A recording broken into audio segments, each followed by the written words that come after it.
flex. The livest one in the section. Fit the runner, boy, you nigga, no question. You would run a motherfucker high stepping. Hey, you never had a big enough weapon. Motherfucker never learned your lesson. I'm a 88 pack nigga.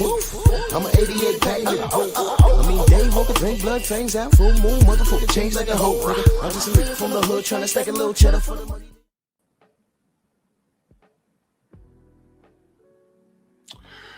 Yeah, buddy. Yeah, buddy. Lightweight, baby. Drew Titan, Bronx on deck. Shout out to the mighty LDBC. Come on in, smash the like button. Merry Christmas for those of you that celebrate.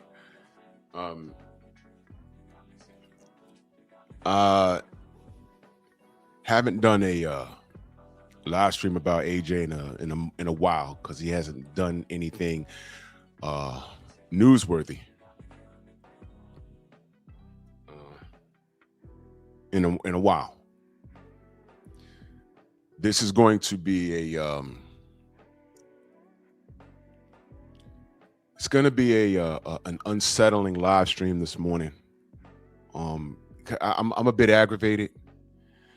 This is going to be a bit of "I told you so," and I want this to be a lesson to all fighters that don't understand what community is.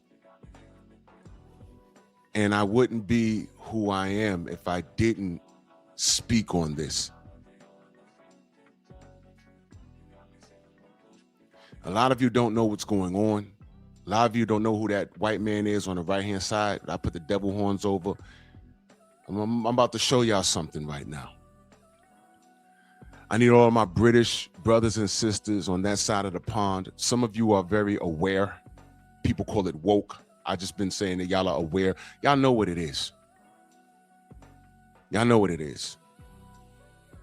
And I need my Black Americans to understand is what we deal with over here, they do deal with over there. So it's always amazing when some of our quote unquote brothers and sisters over there look down on us for being proud of who we are. Whether you're born and raised in the UK, but you know your lineage comes from another country. You know, we deal with that here. And they deal with it over there. And until we can get on one united front, we're one big ball of organized confusion. Now I'm going to point something out that happened. And forgive me, I'm skipping the roll call this morning because I just got to get to this smoke.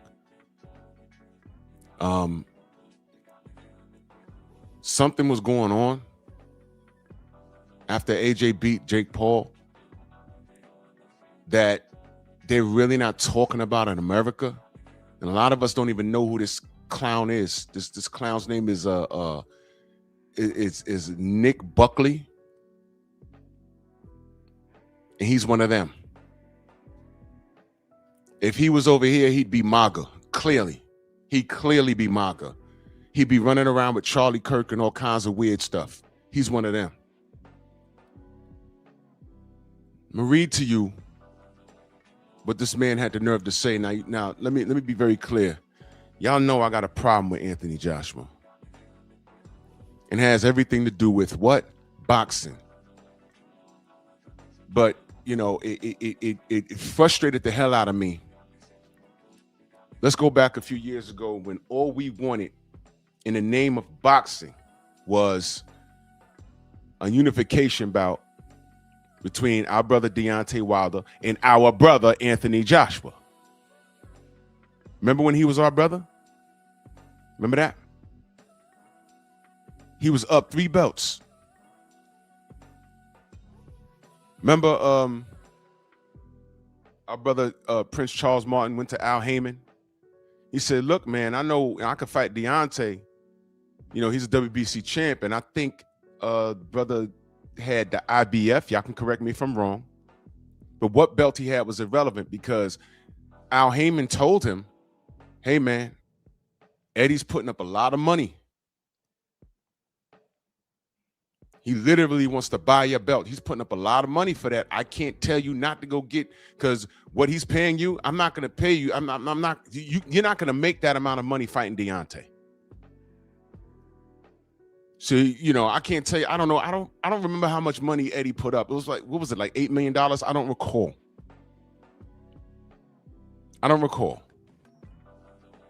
But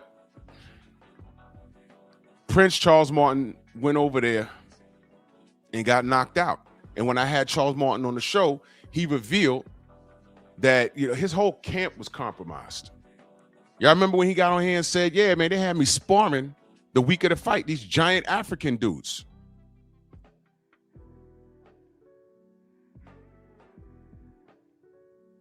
I was like, what? Y'all remember when he got on my show and said that? I was like, wait, what are you doing sparring? The week of the fight, you was sparring? He said, yeah, my ribs was bust up. I was like, oh, man. That's crazy. Hey, Sav, I'm not taking the bait this morning because what I'm talking about is deeper. What I'm talking about is deeper than what you think, where you think you're about to go. So sit tight. Sit tight, because I'm about to show you something about Anthony Joshua. And I'm going to show you why, you know, just sit tight. Because time reveals all truth.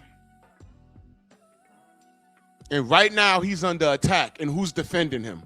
Y'all don't even know that this was happening in America. Y'all don't even know.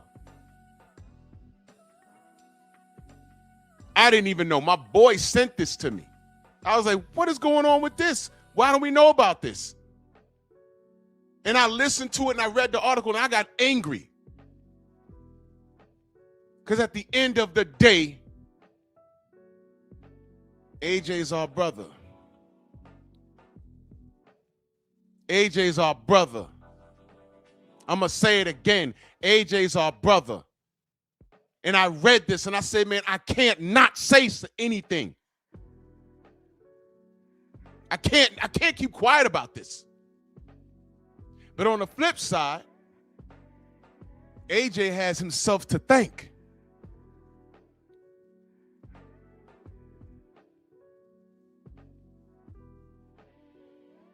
Prez, I'm not talking about that. I'm not talking. Now look, man. Here's what we not gonna do.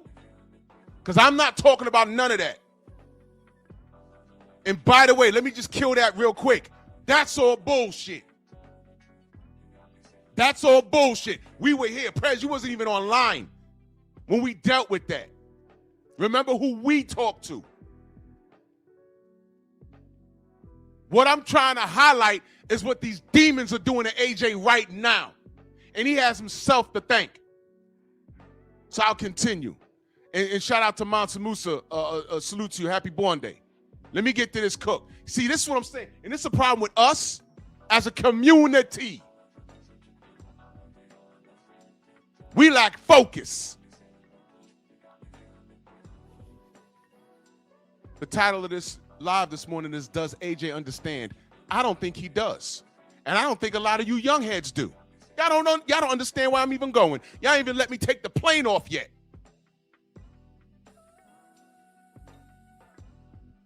That's not some random white man down there.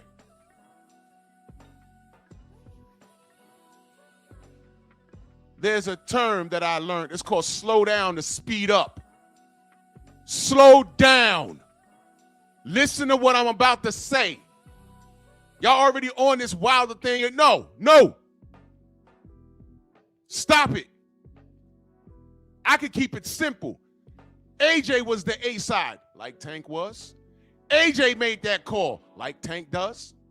And AJ never made the fight. Boom, there it is.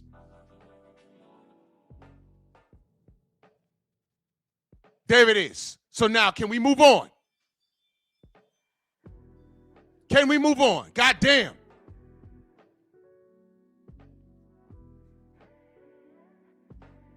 What is wrong with y'all? Relax. This ain't that. So now let me get back to Charles Martin.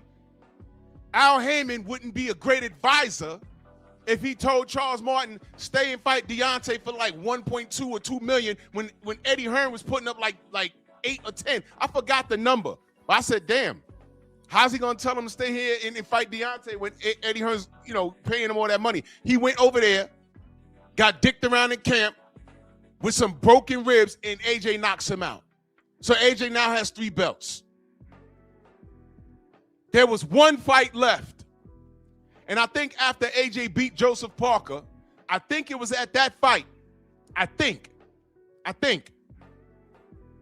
where he stood in that ring with that mic, he says, if Deontay doesn't heel to our demands, we'll freeze him out. That was when he lost me. Do you know why? Not only no boxer. See, boxing is supposed to be a fraternity. At the end of the day, this is the hurt business. Any fight could be your last. So the least you can do is help your fellow boxer eat. The term freezing out is every bit as derogatory as a white man calling a black man the N-word. So when you talk about black fighters, they are not supposed to do that to one another. Especially with the history of the Black Murderers Row. Now, can y'all follow me on that? Prez, you following me on that? Black Murderers Row? And you follow me on that? The other person that was typing in the chat trying to hijack the conversation. Why do you think I have the Nigerian flag and the British flag up there? Pay attention. I'm going somewhere with this. I'll freeze him out. And I said, I don't think AJ even understands what that term means, being frozen out. It is as derogatory as it gets. Why do you think I went crazy when Tank got on Twitter and started talking about, the Lord giveth and taketh away? He was talking about not paying these dudes, not assisting in them eating and feeding their family. That's demonic. You're not God. That's why God fixed him up. That's why God fixed him up. He's not in control of his emotions, took his ass to a goddamn strip club and blew $40 million by putting his mitts on a girl and messing up the Jake Paul fight. How's that? How's that? But that's something else, but it's similar. So AJ thought he froze Deontay out. Then he got on there and asked for $50 million and everything. I have the videos. We've reviewed this countless times. He asked for 50 mil. Check your email. Then he says, I'm not selling my soul for 50 mil. Eddie Hearn never said the 50 mil wasn't real. He never said that. He has to see a contract and proof of funds. And then when Blue asked him, he said, let's see a contract, let's see proof of funds. And then 2 weeks later, he goes to IFL and says something else. And then Blue asks him the same question again, asks him to clear it up. And then he tells Blue, I never asked to see a contract. I never asked to see proof of funds. I'm like, shit, well, we all look alike, but you don't know you was talking to the same man 2 weeks ago and you told, wow, liar. And this is who AJ is running around with. So now fast forward, because this ain't about that. I just want to lay the groundwork that AJ was running around with a guy like Eddie Hearn, who's a habitual, professional, $1 million liar. Liar. And that troubled me for the quote-unquote brother. That troubled me for the brother. That troubled me for the brother. But he grown, right? I said, all right. Okay. Fast forward, the Andy Ruiz thing and everything else. This live ain't about that. This live ain't about that. George Floyd is murdered. And the world went crazy. Black people ran around saying, yo, we sick of this. White people and all the others that thought they had white privilege, they decided to show their ass. Hey, well, Chicago. Bloods, Crips, gang violence. And we had to deal with that nonsense. But here's the thing. Were y'all here when AJ put on his black hoodie and went into a black community in the UK and made a statement? Were y'all here for that? And I appreciated Anthony Joshua saying what he said. However,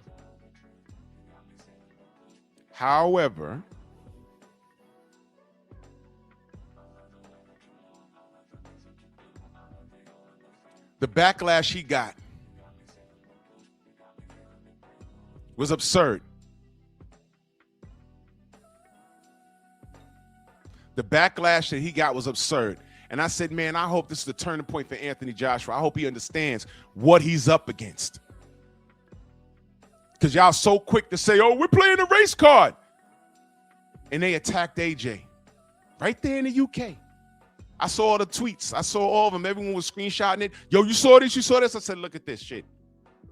He's up there with the British flag. He has that Union Jack on his back.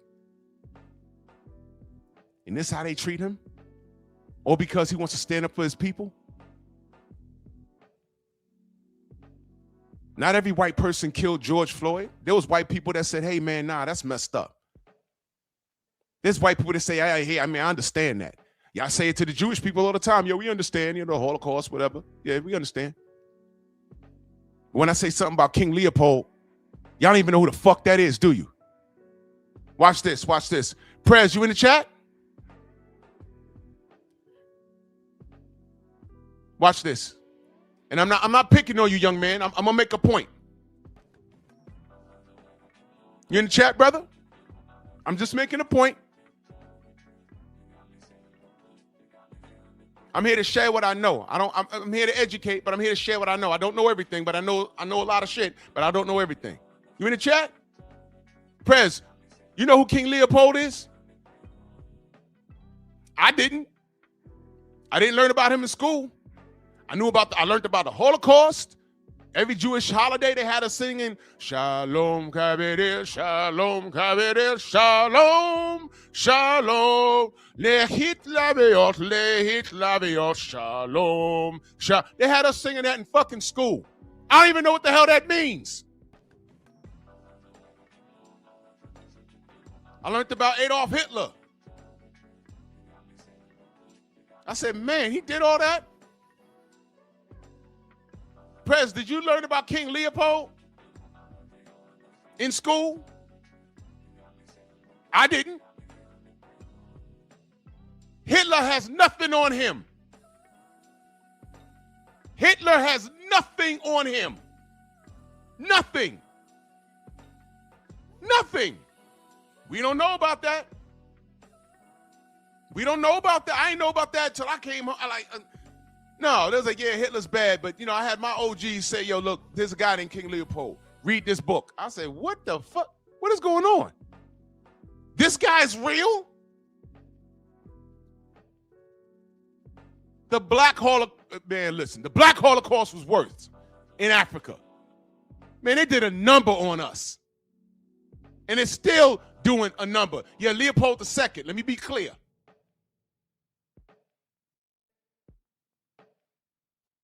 My God. How's that? When we say systematic racism, how about this? That world map you see, systematic racism starts in school. That world map you see how they got Africa on that map? Bro, Africa's mad bigger than that. Now, look at the world map, but then you've heard that you could fit the United States of America 3 times on that continent. And then look at the world map. For years, I was like, wait a minute, that's not, no. Yes.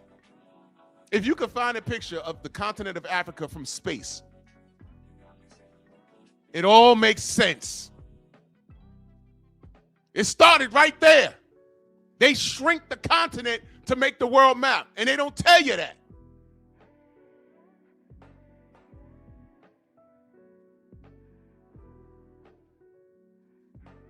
This conversation this morning is not about no goddamn $50 million or what happened between him and Deontay. I'm beyond that. I've proven that.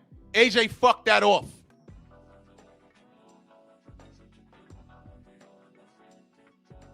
George Floyd is murdered.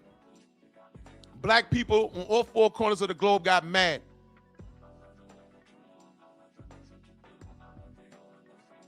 Anthony Joshua goes to a black neighborhood in the UK, grabs a mic, and first thing they did was they said someone wrote it for him. Irrelevant. I don't care. I appreciated the fact that he did that. And I said, maybe this young man's waking up. They had Eddie Hearn. I'll get to the super chats at the end, brother. I just got to cook on this. Salute to you, Nada 86. I see you, brother. I appreciate you. Thank you so much, brother. I did a live stream when AJ was attacked because white people got offended. I hope you lose. I hope you get knocked out your next fight. The same people that's like, oh my God, another black American killed. Who cares? George Floyd was a drug addict. George Floyd beat women. Look, the man had a fucking knee on his neck and pissed himself. That's irrelevant. Y'all not Judge Dredd. You didn't know about his quote-unquote his past runnings with the law. You didn't know all of that. It's the same shit they did with Rodney King. Several cops whooping his ass. It was caught on camera. And the first thing the media did was say, oh, man, you know, he had a problem with drugs in the past. Oh, man, yeah, he been arrested, drunk driving, DWI. Irrelevant. They fucked him up. What did that have to do with what was going on in that moment?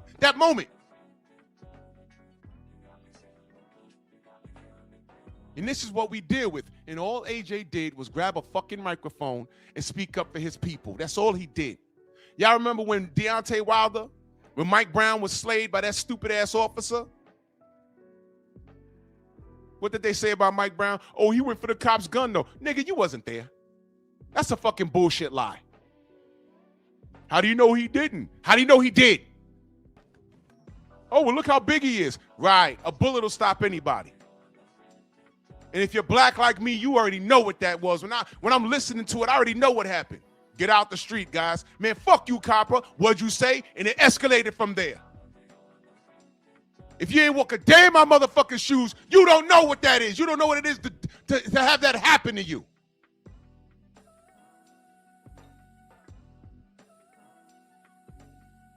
I grew up in New York in the 90s, bro. My girl back in the day lived on Sheridan Avenue. I was leaving the house at like 2 in the morning. I got to 167th Street. Some cops jumped out and tossed me. That means you got patted down. Stop, question, and frisk. This was the Giuliani era. I went up to the Grand Concourse, made a right turn. I said, okay, I'm going to the D train. Another set of cops jumped up, unmarked car. They came across the other side of the concourse, get on the wall. They patted me down. I said, your boys around the corner just did that. Yeah, well, we different because these guys was plain clothes. They found nothing. I get to the train, go downstairs, pay my fare, of course, get the 2 transit cops, get on the wall. I got tossed 3 times in under 20 minutes, and I missed my fucking train. Don't you dare tell me you know what I'm talking about.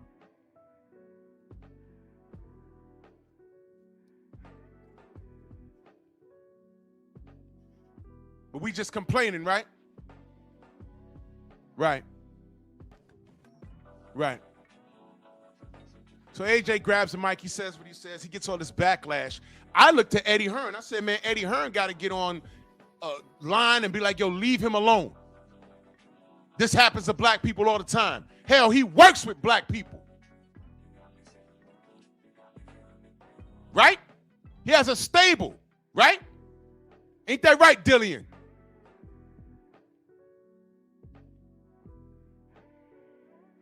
Y'all remember what Barry Hearn said? We used to be slave drivers. Now I have to call him Mr. White. That's Eddie Hearn's dad. Dillian sitting there smiling. I'm like, oh my fucking God. Wow, bro. Wow.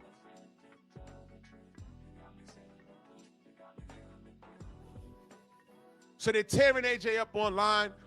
hope you lose your next fight, see if we care, and fuck you, all this other stuff. And I said, wow, wake up.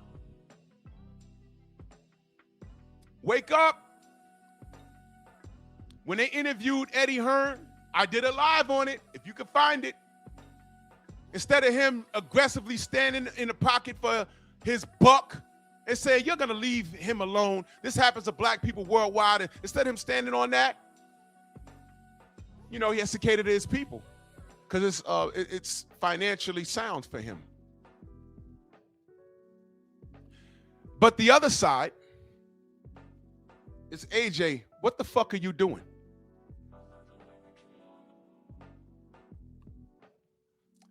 Now I'm going to play this for you. I need you to pay attention. Name is Anthony Oluwafemi Olasheni Joshua. Like many of you here, I'm a child of the Commonwealth. I was born in Watford and my heritage is Nigerian. I come from the Yoruba people, who are the largest and some might say the loudest ethnic group in all of Africa. I am proudly Nigerian and I'm proudly British, and I join a long line of UK citizens of Commonwealth origin who've made enormous contributions to this great multicultural society of ours. We need to strive harder collectively in order to create unity. It takes a village to raise a child. And in the same vein, it takes a whole community to act and stand together to tackle some of the challenges we are confronted with today. So here's to fish and chips and a goosey soup and pounded jam. To the UK and Nigeria and to the children of the Commonwealth, thank you very much for listening. They never questioned that he wrote that. They never questioned that he wrote that. You know, in America, you hear British accent, I don't know what it is. Y'all automatically think that the motherfuckers is smart. Because that's the King's English, right? If we lost the war, we'd all sound like that. But we won and kicked their ass out. And we got our own issues here. Right? No one questioned whether he wrote that or not. I don't know. I don't know his highest level of education that he completed. I don't know. I don't know. No one questioned that he wrote that. Well, at that point, I think that was still Prince Charles sitting there. Right? And the George Floyd situation, this happened. No longer, from today onwards, be proud. We can no longer sit back and remain silent on the senseless, unlawful killings, sly racism of another human being based only on what? Their skin color. We need to speak out in peaceful demonstration. Prez, nothing was wrong with what he said. I'm making a point. Just pay attention. Nothing was wrong with what he said. Nothing. Absolutely nothing. But I'm going to show you something. Keep watching. Just like today, so well done, Watford. Inject the vaccine. We must not use a demonstration for selfish motives and turn it into rioting and looting. We need to be united in non-violent demonstrations. No rioting, no looting. Peaceful demonstrations. Nothing wrong with this. Show them where it hurts. Abstain from spending your money in their shops and in economies and invest in black-owned businesses. Nothing wrong with what he said. Nothing wrong with what he said. Don't spend money where people don't respect you. They deal with it there, come to find out, and we deal with it here. I told y'all the Korean store that was in my neighborhood. My white friends was stealing whole packs of bologna. I was there to get candy in the morning. But that little Korean bitch followed me all around, and then years later, I'm in there with my seeds, and I look in the mirror. Now she's all hunchback and short and with gray hair, and she's still following me around the fucking store. I'm a grown-ass man with my kids, and I said, wait a minute. What am I doing? 3 hours. I said, oh, no, that's old lady Ching Chung, whatever the fuck her name was. And I said, wait. I'm grown. I'm in here with my kids. I'm not dressed like no little hood booger, and I doubt she recognizes me. I never stole from her. But all my white friends that we used to walk to school, they stole from her. I never did it. And she's following me around the store. And I said, here I am. At the time, I was in my early 40s. I'm like, yo, what the fuck is she for? I was like, oh, no. We ain't doing this. And her grandson, whom I knew, he didn't go to school with us, but he used to, wherever school he went to, he'd come back and hang out in the shop. We all grown up. I dapped it up, man, how you feel? He's like, yo, what's up? I said, listen, man. I said, yo, your grandma bugging. And he said, yo, I know. So obviously he's had that conversation before. This is the first time him and I had it. I put the shit there. I took my seeds and I left. It was like, oh, Dad. I was like, no. We going somewhere else. Little fucking bitch. Stop spending where you're not respected. What's wrong with what he said? There's something called Chinatown. Out here in New York, in Brooklyn. There's a whole Jewish community. The Jewish dollar exchanges hand in hand at least 8 to 9 times before it leaves the community. There's nothing wrong with that. They take care of themselves. Here, AJ is telling us, do the same thing. A, stop spending money where people don't respect you. B, rotate the black dollar the same way everyone else does. Chinatown, Little Korea, Little Italy. There's nothing wrong with what he said. But keep listening. And that's for all communities if you want to That's for all communities. uplift yourself. Invest in your own businesses. Didn't I just say that? But keep listening. We have to engage with the youth. I completely agree with that. And put an end to black youth gang culture. I'm going to be real Black youth gang culture. Now listen to this. This is very important.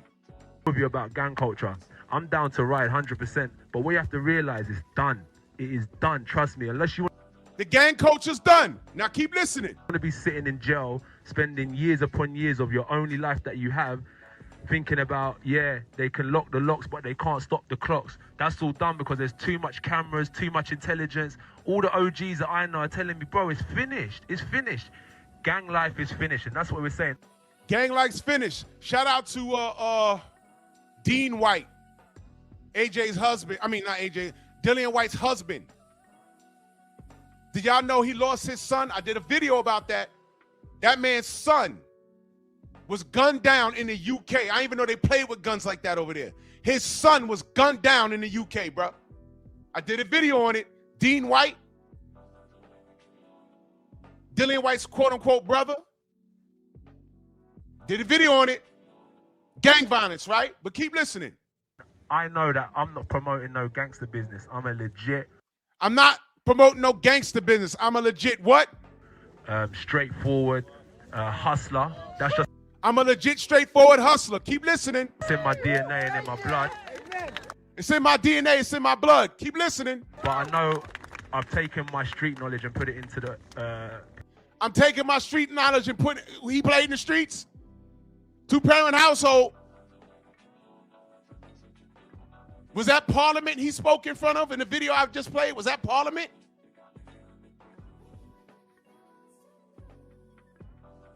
So from that to this, corporate world, and I've gained a lot of respect in that sense. So anyway, gang culture is done. So where was I? We have to engage with the youth and put an end to black youth gang culture. This postcode war, how many houses do we own on that postcode that we're fighting for? how many houses do we own? Great question. Let's inject the vaccine. Every life matters. 100%, I agree with that. But that does include black lives, and that's why we're here today. True. George Floyd, we're all aware of his name, was the catalyst in a list that is already way, way, way too long. Now, mind you, he hasn't said anything wrong. He didn't say kill Whitey. All I heard was be black, be proud. Right? Be black, be proud. Circulate your money within your community. He didn't say kill Whitey. He said stop spending money where you're not respected. That's what I heard. But ask yourself a question. How does the looting for the latest flat screen TV help him or his family? There was looting. They were breaking in, and people use things that are tragic as a means to they didn't want to start rioting. Oh, we about to riot? I'm gonna go steal a flat screen TV. I don't know how that's productive, but whatever. How does burning down shops and taking another life stop the virus from spreading? And remember, the virus we're talking about is racism. Right. Now, that sounds noble, right? That sounds noble, right? What the fuck is this? Cause I'm coming for them belts, boy. You're gonna see the raft of the new champ. Different energy, different spirit. Coming to win. I tried to learn boxing, stick and move. Isolating the sweet science of the sport, doctrinating my style. We're going back to the raw, rugged streets. That's where I belong. I never followed no athletes growing up, no movie stars. I followed the hustlers, the Rayful Edmonds, the Jeff Ports, the Nicky Barnes, the Big Meeches, the Larry Hoovers. You understand me? They're the people that gave me the inspiration, the ones that came up from the streets to the top of the world, the empires, the bangers, the hustlers. That's what's fueling me again. Sometimes in life, no matter how far you go, always remember where you came from. I thought you came from Africa with the proud, whatever people you are, in Nigeria. Y'all see the fucking point? Y'all see what I'm talking about here? You see why he made it hard to defend him with that right there. You see that? He just named a bunch of American gangsters that we don't even claim. That's your heroes? And you come from a two-parent household with some proud Nigerian people? And then you had the nerve to say all of that and get your ass whooped by Usyk again. Insult to injury. Now, that little cracker on the right-hand side, his name is Buckley. That's his last name, Buckley. Buckley. Matter of fact, let's read this as a Nick Buckley to be exact. Let's read this as a family. And this is the part. This is the part that gets me aggravated. After this motherfucker destroys Jake Paul, this guy, Nick Buckley, who's a politician over there, this is what he had to say. UK politician Buckley calls Anthony Joshua an anti-white, racist hypocrite for waving Nigerian flag.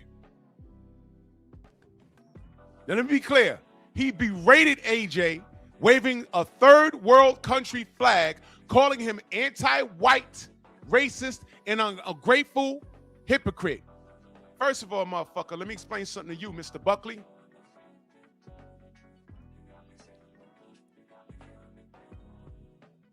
Third world country.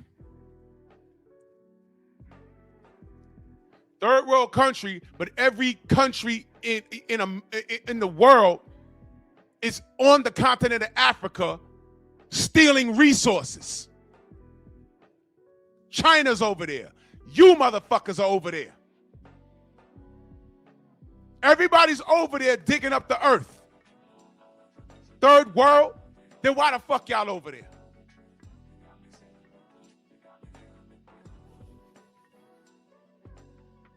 Why y'all over there? Yeah, Quan, I saw it. My boy sent it to me. But I'd like to know how many boxing channels that are pro AJ that are talking about this right now.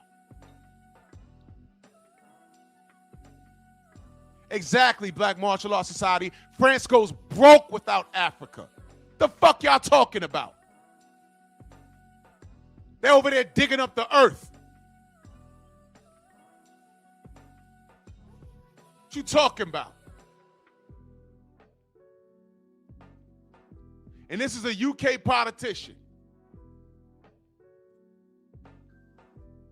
Nick Buckley, a British politician from Manchester, has railed against former heavyweight champion Anthony Joshua for waving the Nigerian flag after beating Jake Paul, an American YouTuber turned boxer, in a heavyweight bout in Miami over the weekend. Mr. Buckley berated AJ for waving the third world country flag, calling him anti-white, racist, and ungrateful hypocrite. Ungrateful? Ungrateful. I mean, these crackers, they got some balls, don't they? Ungrateful. So AJ wouldn't be shit without what?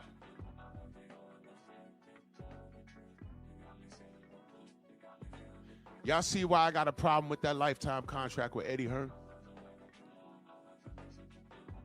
Ungrateful. Ungrateful?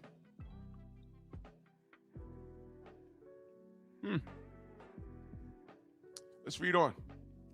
AJ is a good example of what's wrong with mass immigration. Oh my God, bro. AJ was born in the UK. His parents are from Nigeria. You fucking it. Okay, fine. First of all, he is an anti-white racist as per the speech during Black Lives Matter protests. I just played it for you. He said where he called for blacks not to use white businesses. That's not what he said. He basically said stop spending money where you're not respected. That could be anybody.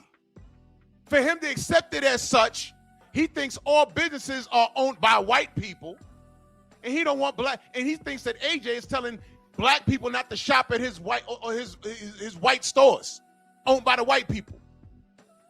Like I said before, what about Chinatown? What about the Japanese stores? What's up with that? What's up with that? He took it there. That's not what AJ said. What's the problem?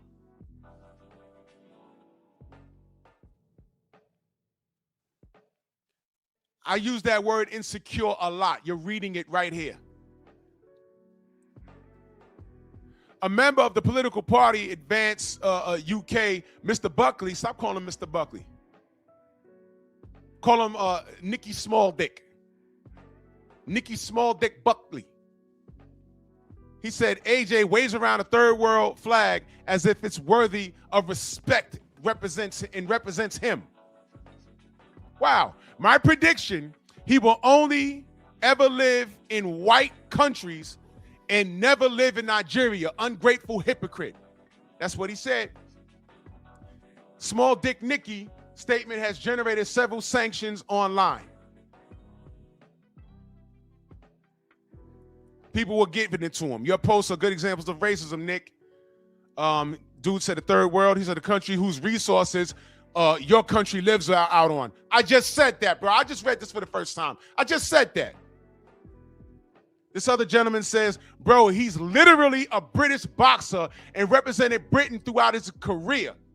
Let the man acknowledge his heritage. That doesn't make him any less British. He's British and will keep representing Britain until he retires. Then I find out, it says right here, look at this, because I saw this on another news outlet. Buckley has a history of kicking against racist, against black movement. So this cracker's a racist. This cracker's a racist. Let me ask y'all a question. Doesn't Lennox Lewis represent Jamaica to a degree? No man contest. No man contest. Why do you one better than that? I'll do you one better than that. There's a Hall of Fame undefeated British fighter named Joe Calzaghe. Calzaghe. That sounds Italian to me. But he's British. I'm sure if you look at his ring walks, there'll be something on his shorts or in the fly. There's something that represents Italy. And if you ask him, yeah, I'm proud of my Italian heritage. I don't know if it's his late great father who passed, Enzo. I don't know if Enzo was born in Italy and came to the UK. I don't know. But he's Italian by way of blood. So if he chooses to wave the Italian flag after a win, I ain't got no problem with that. Represent where you come from. He's a fair right-wing politician. Of course, he's racist. Hey, I never heard of this dude until 2 days ago. So you would know better than me. I don't know, but I'm reading it like, oh, wow, look at this. He's racist from his motherland, Europe. These crackers will show you how to get it on and pop it. And he didn't hold back, did he? Third world country, but all the countries are over there in Africa. I ain't got no problem with what AJ said, but see, here's the problem, AJ. Here's the problem. Here's the problem. You stood in front of Parliament. That was Parliament, y'all. Correct me if I'm wrong. And no one questioned whether you read such an articulate speech. But then when you did the Black Lives Matter thing and you was reading from something that was written down, now all of a sudden you turn into a buffoon and you ain't write it because it was so articulate.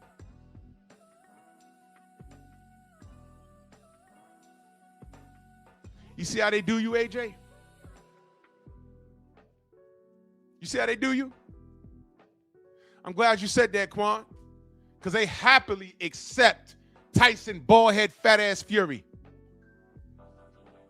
They happily accept him. But he's a gypsy. Aren't gypsies Irish? Correct me if I'm wrong. What's this thing with Daniel Kinahan? Did Little Dick Buckley ever mention how Fury's a disgrace for running around with a cartel leader? Has he ever? I'm asking because I don't know. Is there some way you could put Buckley's, I don't know, Buckley's opinion on Daniel Kinahan? You ever said that? But he got all this smoke for Black Lives Matter. All we want is equality. We don't even want revenge. God knows we deserve it. We need that lick back. We passed that. We just want equality. And in most cases, we just want to be left the fuck alone. We can't even do that. How many Black Wall Streets in America got destroyed? Harlem used to be beautiful. You know what they did in the 80s? Crack. That's why Harlem got a bad rap. Y'all know the Cotton Club? It's still down there. But there was a bunch of clubs like that. Sugar Ray's, owned by Sugar Ray Robinson. There was a bunch of clubs. They put drugs in the goddamn community and fucked it up. That's terrorism. Homegrown. That's genocide because we're all American. And what's the first thing when we point out the discrepancies within the community? The American community. We should be grateful. He's telling AJ, you should be grateful. For what? They burnt down Black Wall Street. They bombed our neighborhoods by way of airstrike. Airstrike. For what? And then when we ask for reparations, we got to vote on that? Man, get the fuck out of here. So if we're dealing with this in America, look at what they're doing to AJ. AJ. Do y'all see my point about this guy now? Do y'all see why I played that video leading up to the Usyk rematch? I'm coming for those belts, boy. The Nicky Bonds, the Jeff Ports. I'm like, oh my God, where is this coming from? Why are you setting us back to the Stone Age with this ignorant behavior? One more time. Why are you setting us back to the Stone Age with this ignorant ass behavior? You know you ain't grow up like that.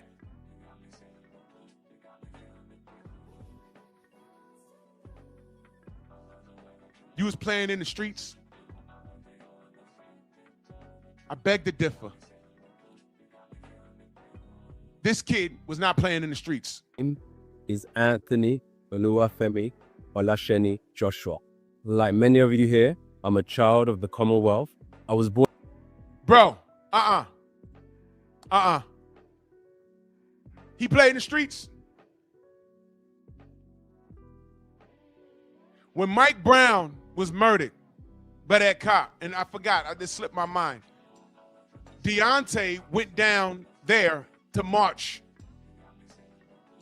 And it made social media. You know what these niggas said? He's doing that for clicks and views. He don't mean it. He's not a big enough star, so he needs to do things like that. No. Deontay's for his people. To this day, remember that, AJ? To this day, you clowned him when he said that. You clowned him.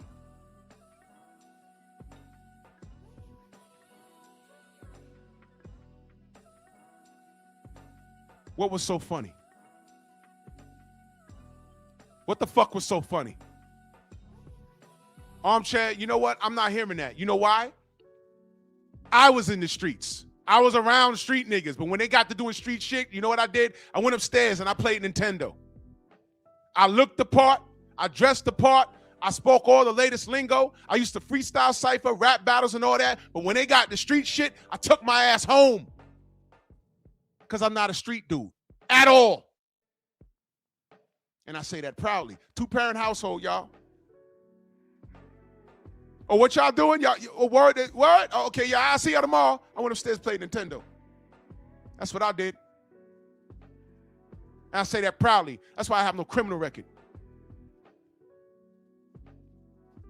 AJ may have been around street niggas, posted up, yeah. Probably the biggest nigga in the group. But when they got to doing street shit, he went home. You got to train for the Olympics, boy. I got to keep you busy so you're not in the streets. That's what they did for Tank Davis. Baltimore's too hot, man. This kid can't be a stat. He's special. Put his ass in the gym. That's what they did.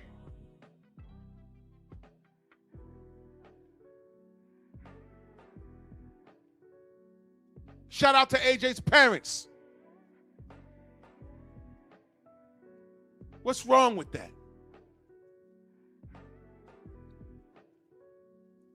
Armchair, I don't believe that. I don't believe that. I don't believe that. I don't. I'm saying I don't believe it. AJ's a good chop. He's a good kid.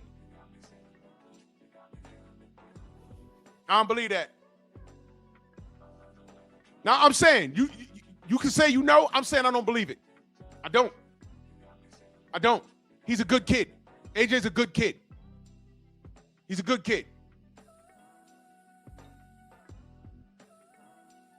He's a good kid. I need to see a mugshot. If he got locked up, I need to see pictures of him with that cold steel on his wrist. But my point is this. My point is this. Am I not defending him this morning? Yes or no? Yes or no? And to be very honest, he don't deserve it. He does not deserve it. He doesn't. But am I not defending him this morning? Because what Nick Buckley said about him, that's bullshit. And I wouldn't be who I am if I didn't defend him. It's more, I'm enraged that this cracker said that. But I need all you niggas to understand this. Don't give them a reason.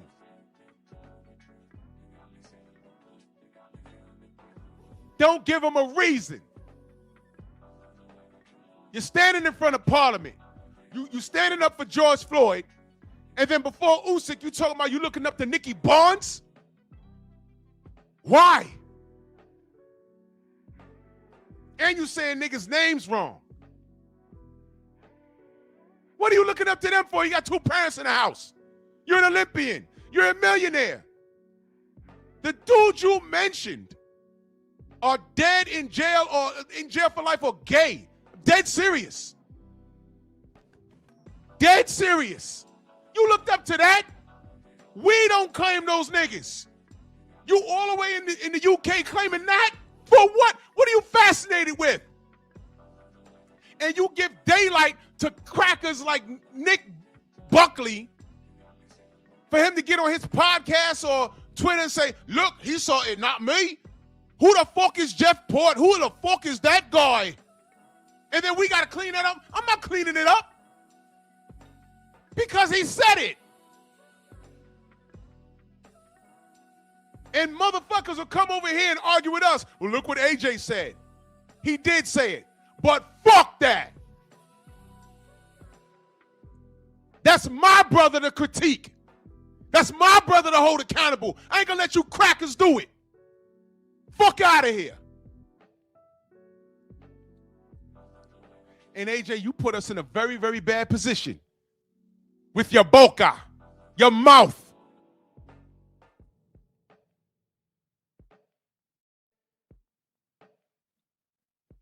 And it's a lesson for all you YNs. There may be a point in time where you change, where you mature. That $2,000 pair of jeans is not as important to you because now you're old and you're on your own. You're out your parents' house. $2,000 pair of jeans, I got to pay this rent. And all of a sudden, tricking on these bitches is not important anymore. Self-preservation. You only been working 5 years and you trying to work a job so you can retire. The age of retirement nowadays is what, 72, 73? That's a nightmare.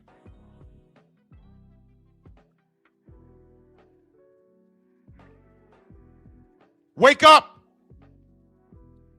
Be a responsible black man.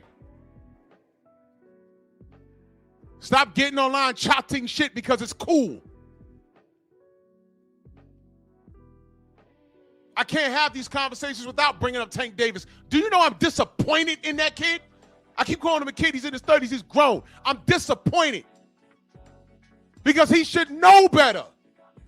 He waited till he touched $1 million to start crashing up cars and catching cases. What is wrong with you, bro? Because never mind his fans, they're retarded. What about the white folks that come over to our channels? Yo, you see what you got to say about that? Nothing. Because that don't represent me. And I have to distance myself from niggas that behave like that.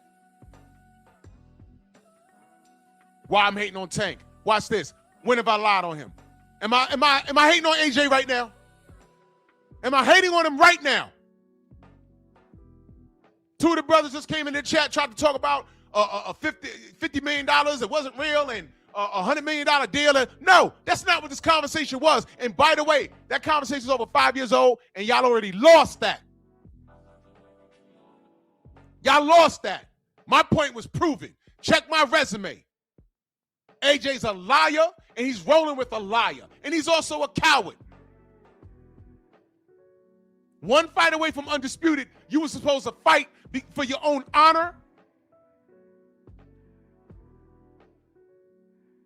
and for undisputed. Between AJ and Deontay, we was on a cusp of having a black undisputed heavyweight champion because at that time, both of them were undefeated also. Somebody was going to be undisputed in the 4-belt era, and AJ fucked it up.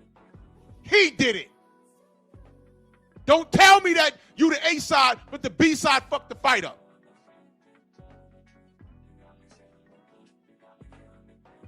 Listening to Eddie Hearn, the devil.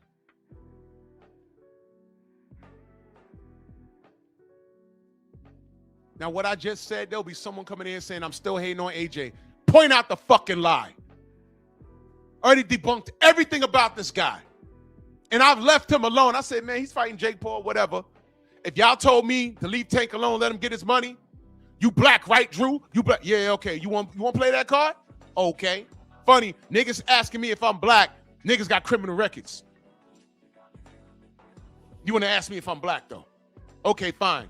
Whatever drugs you sold or whatever you did to get locked up, I bet you hurt a black person to do it. What? Then niggas want to say, oh, Drew, baby, but you was a cop. Yeah, you know what I mean, niggas? I put braces on, justifiably so. Climbing through old women's windows trying to rob them, assault, drugs. We need cops to get you niggas off the street.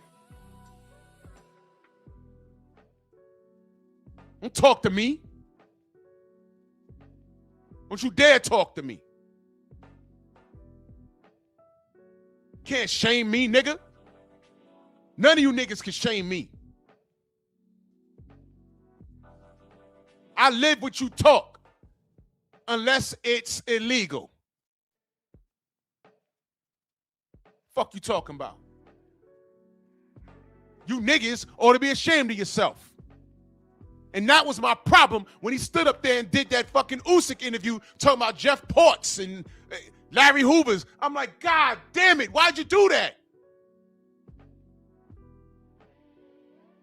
That's the guy that's spoken for the parliament? The proud Nigerian British dude? That's the guy that grabbed the mic and spoke up his black community, his brothers and sisters in the UK? He didn't say kill Whitey. We need to be more responsible with our finances. We need to be less violent. Stop the looting. That doesn't help George Floyd. That doesn't help us. I like that, AJ.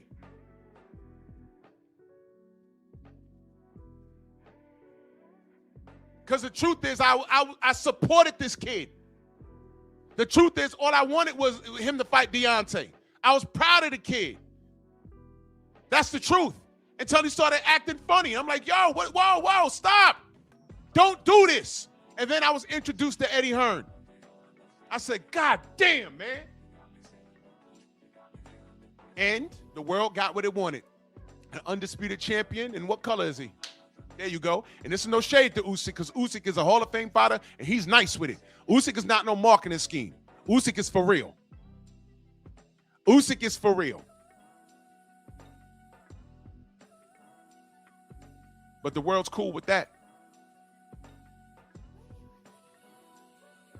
It came down to him and Tyson Fury, the cheating, coke-sniffing, banned from America.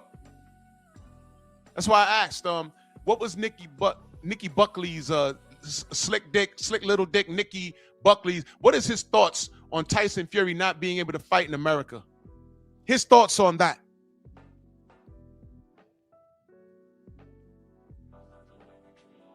Probably nothing. I don't know.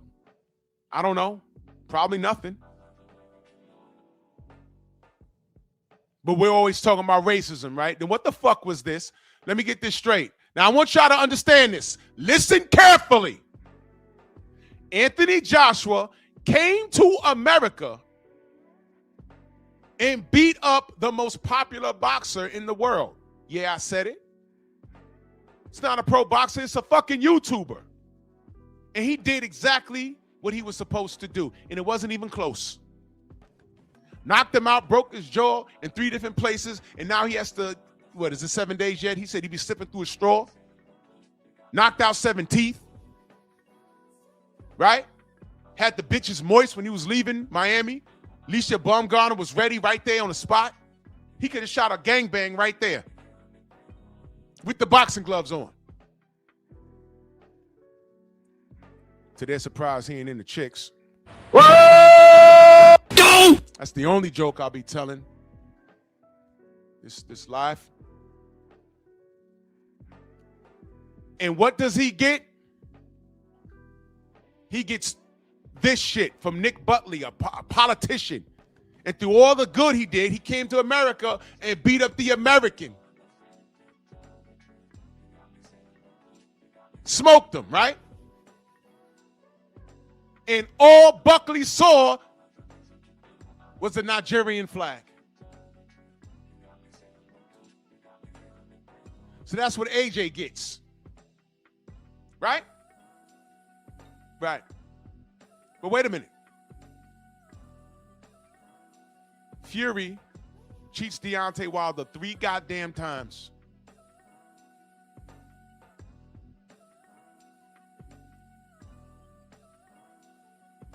Best friends with Daniel Kinahan, and was actually banned from coming to American shores, and his best friend has a $5 million bounty on his head.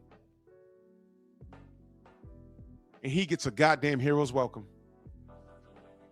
What? That's why I asked y'all. What was Nick Buckley's thoughts on Daniel Kinahan and Tyson Fury?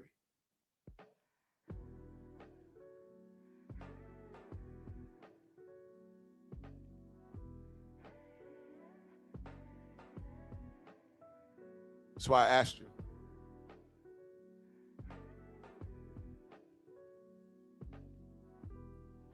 See the hypocrisy?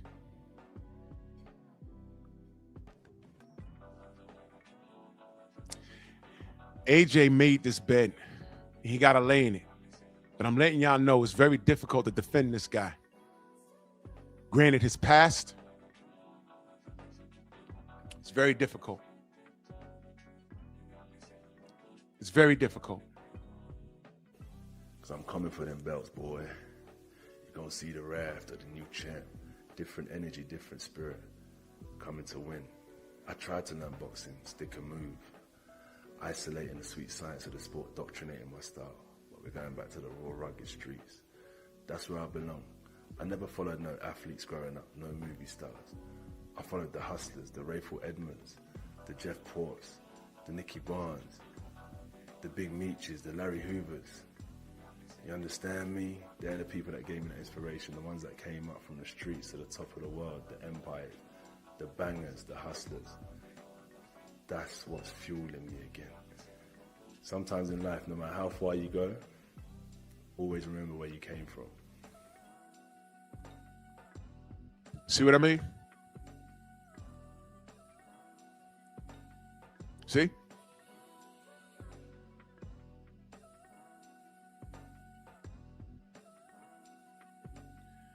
That's unreasonable, right?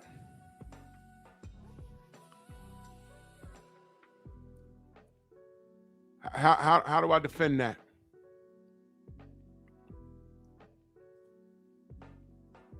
How do I defend that? You tell me.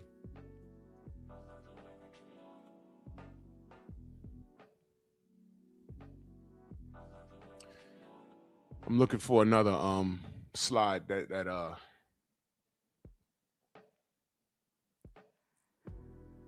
give me a second.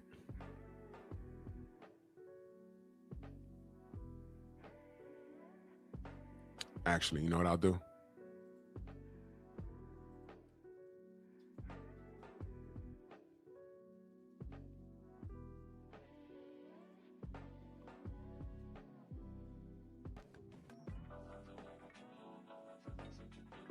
Oh, this is funny.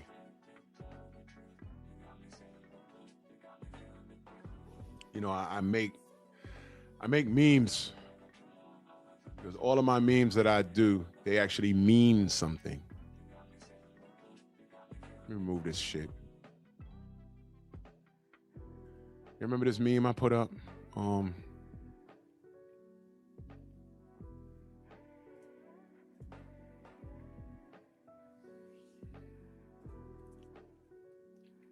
understand now? I think I get it now, bruv. I made this years ago. Years ago. Made that years ago.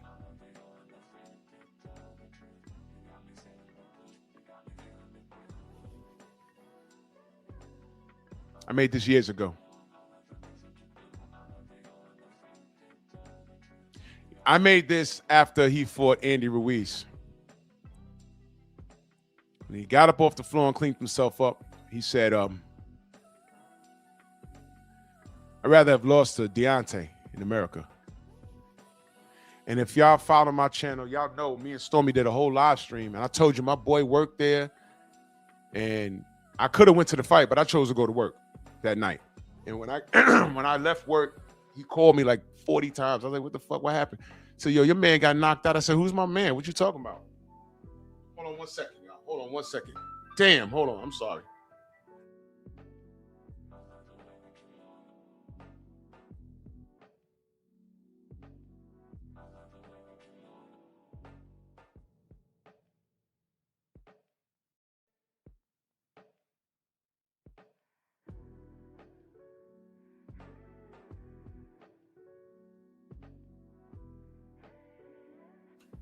I'm sorry, y'all.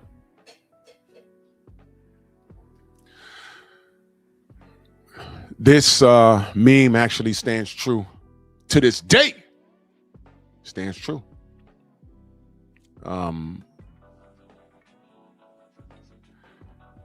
This guy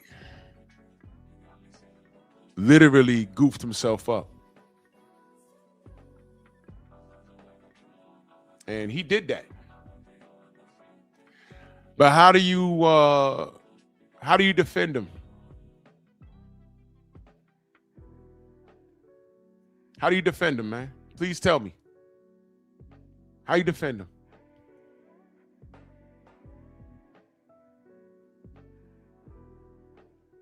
You don't just do it.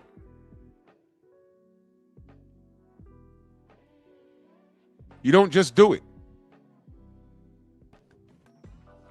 I'm disappointed. Here's the bottom line. AJ was supposed to fight Deontay for boxing and for himself. In fact, let me tell you how down bad some of the British fans were. When Lennox Lewis was asked, well, they asked his opinion, and he says, man, he got to fight. He got to fight Deontay. Don't you know these Brits flipped on him? They tried to say Lennox Lewis was jealous. He tried to say he was jealous of AJ. I'm like, why are y'all for real? Y'all really are saying this?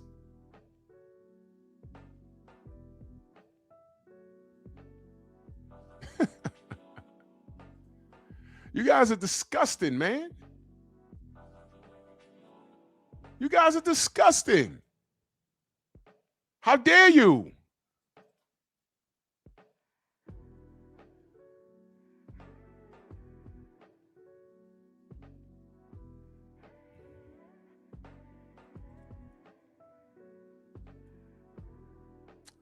Y'all want to come up and talk about this? Let me know.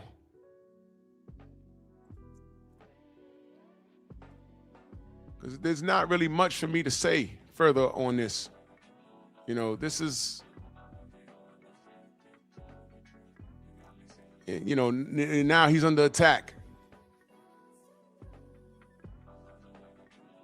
I know people will say, oh, man, you hating on him. And I ask y'all, where's the lie? I don't lie on this kid. I don't need to. I'm calling him a kid too. I don't need to lie on this dude. But now look, he's under attack. How many boxing outlets are talking about this? American ones, maybe British ones are talking about this. How many American boxing outlets are talking about this? How many?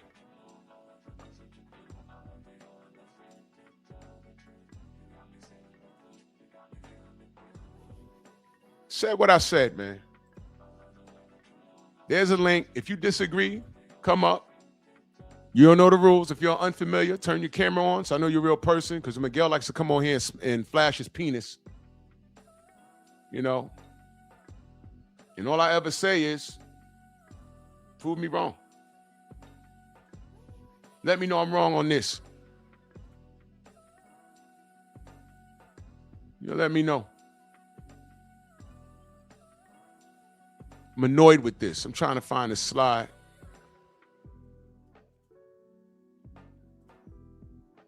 This kid get on my nerves, man.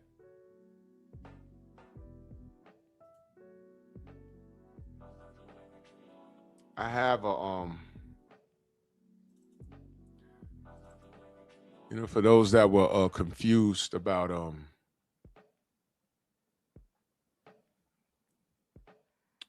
the 50 million, some cat came in here and they asked me, they made a statement about the 50 million and shit.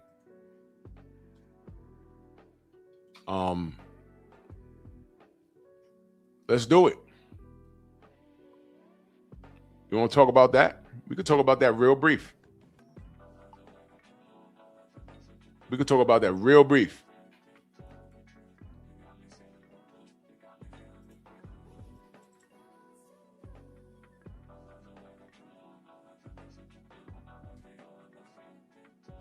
Oh, wait, no.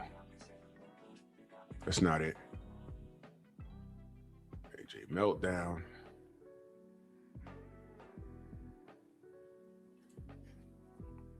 Oh, 50 million.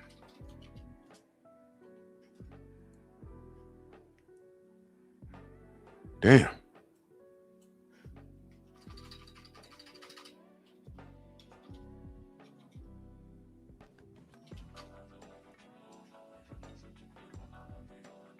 I done played that so many times.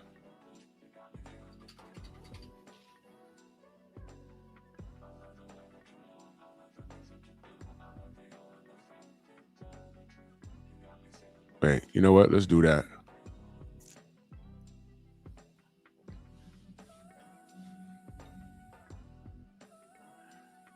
I think this is it.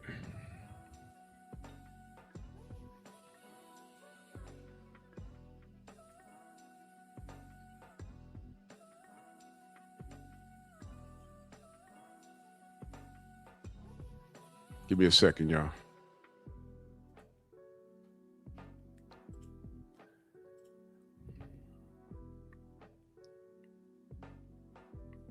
This might be it. I got so much, man, I got so many receipts on this dude, man.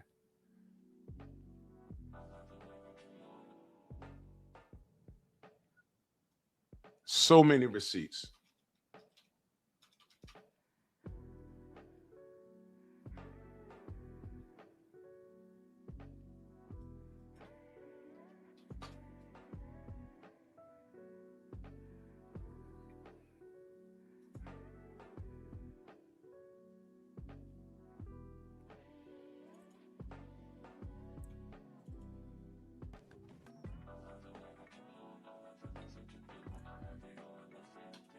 Give me a second.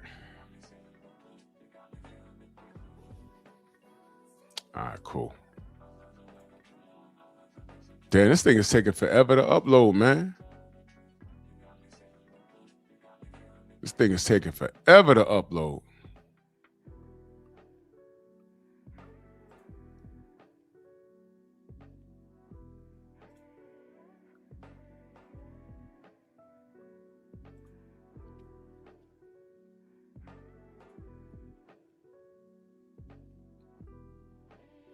I got mad shit up here, bro. In the meantime, so I guess nobody want to talk. That's cool. I'll just keep talking then. Everybody want to well, anyway, I've done my part. A lot of Americans, I didn't know who this Buckley ass dude was until 2 days ago either. But when you say something so treacherous, I'm forced to strike back. I'm forced to strike back because that's what I do. I'm not going to just leave that alone, man. Fuck that. I don't even know dude. But it's fuck him anyway.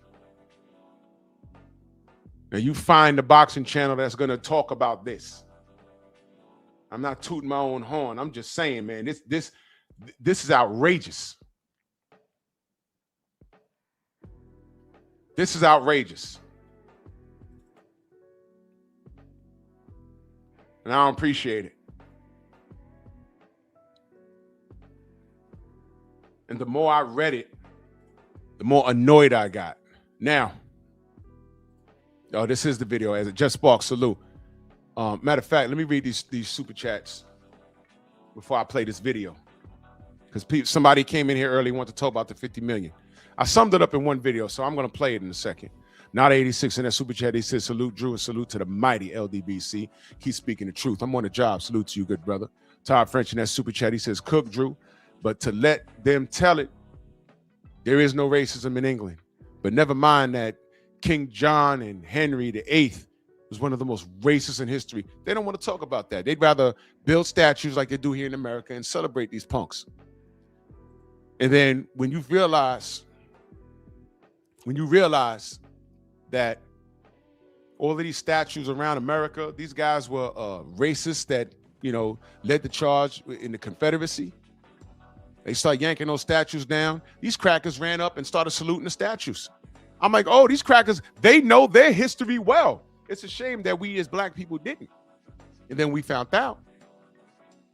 I literally seen kids as young as 19 years old running up with the old Confederate Army uniforms, saluting those statues when they're getting yanked down. They know their heritage. Right in your face. Right in your face. All right, Prez, let me educate you. Let me educate you, because you obviously wasn't here. Pay attention.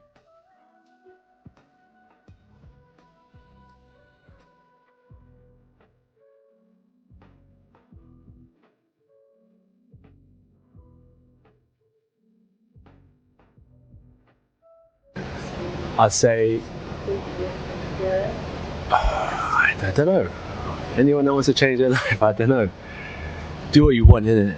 It's your choice. You live your life how you think is best, and you'll like deal with the consequences of your decisions.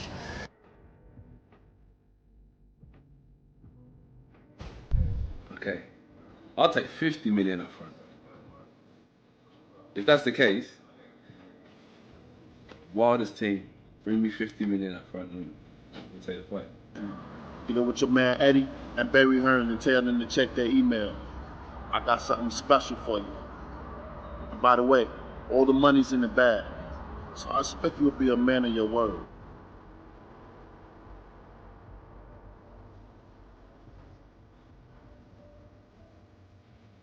Yeah. Well, I ain't selling my soul for 50 bucks. Okay. That's what I'm coming for. What? I'll take 50 million up. What? I'll take 50 million up. What? Why is it never sold for 50 bucks? Shut the fuck up.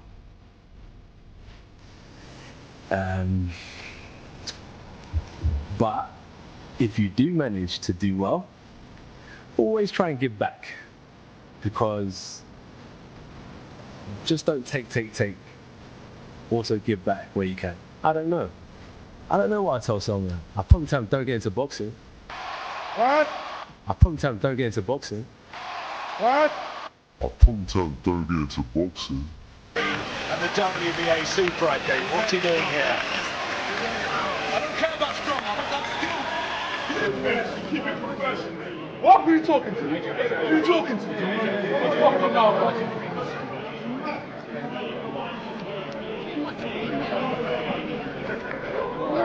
Yeah, that's the way to keep it professional. I think it's interpreted. Yeah. That's okay. Yeah. You know, that's fine. Yeah, that's right. I probably tell them don't get into boxing. Oh, ja, iedere soort combinations aan Rocky Marciano.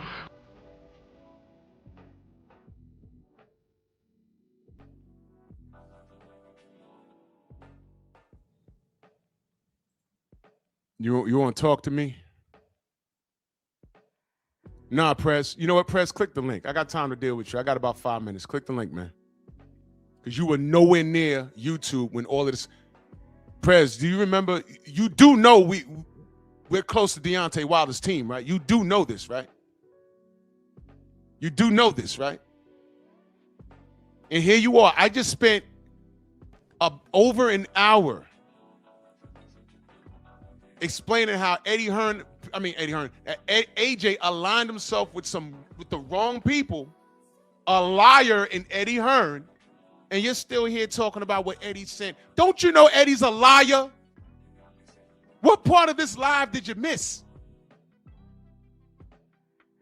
You were quiet the whole live, and now I'm on this 50 million shit, and now you think you know what you're talking about? Click the link, man. Click the link, kid. Go ahead.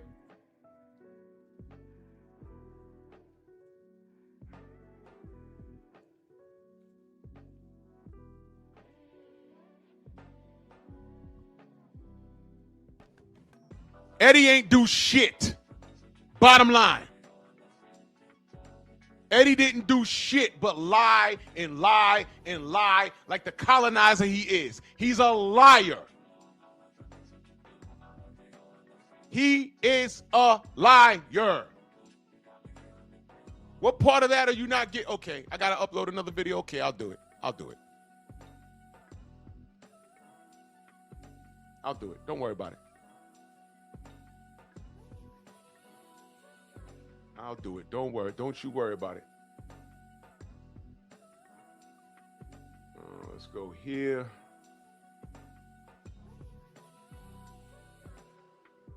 Can't believe this shit. I know. You're looking for reasons to make Anthony Joshua right. See, here's the difference. I don't care if it's a fighter I support. If I see a discrepancy, I'm be like, yo, what's up with that?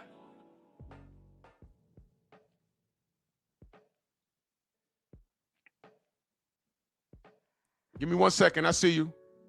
I'll let you up. I'm uploading this video real quick. We already know the question I'm gonna. Okay. All right, Prez, what you confused about? Come off mute. Hello? Yeah. Okay. What you confused about, brother? So my thing is this. From the research I've done, I do know that Wilder's Team Wilder, was offered $12 million for that fight in 2018. For Eddie Hearn. No, I'm still reading off like from what I'm seeing here. Where you reading that from, by the way? Where you reading that? From what source? From the Daily Mail. Daily Mail. Daily Mail is a what? It's a source. It's a source from where? Well, England, but it's there like. You go. Thank you. But go ahead. Go ahead. You read it from Daily Mail. Go ahead. I know Daily Mail very well. Go ahead. Okay. So what I'm saying is, the offer was $12 million flat fee for the first fight you're gonna have. There's no like pay-per-view upside, no percentage. It was just like a guaranteed lump sum. Guaranteed lump sum. Yeah. Okay. What else can you tell me about that flat rate of $12 million? Well, I mean, it was a fair offer for the time. They even upped it to 15. And what did Deontay do when that was offered to him? They rejected it. You sure? Yes. You sure? Wilder. I'm gonna ask you for a third time. Are you sure? He didn't accept it. But this was gonna be Wilder's biggest payday in his career at that time. So you answer me. You're sure? Yes. You know I can get his team on the line right now, right? That's why I'm asking you, are you sure? I'm asking you. Because you don't sound too sure, young man. No, I'm sure. You're sure? Very sure. Okay. You're pretty sure. That's different from being sure. I'm very sure. You're very sure? Yeah. All right. Stay on the line. Y'all already know what I'm going to do. Prez, you're in trouble now because I've been there since the beginning. Yup. Y'all already know what I'm about to do. I'm gonna just wait for Drew to say something because I want to burst your bubble, you know. Because apparently me saying it is not enough. So let me just call somebody that's on this team. Prez, how many offers do you know about with the Wilder versus Joshua? There was two. So there was a flat fee of $12 million. Okay. Then they upped it to 15. So what happened was Wilder's manager at the time, Shilly Finkel. He's still a manager. Still the manager, said they were willing to accept a higher flat fee version, and it gave them 15.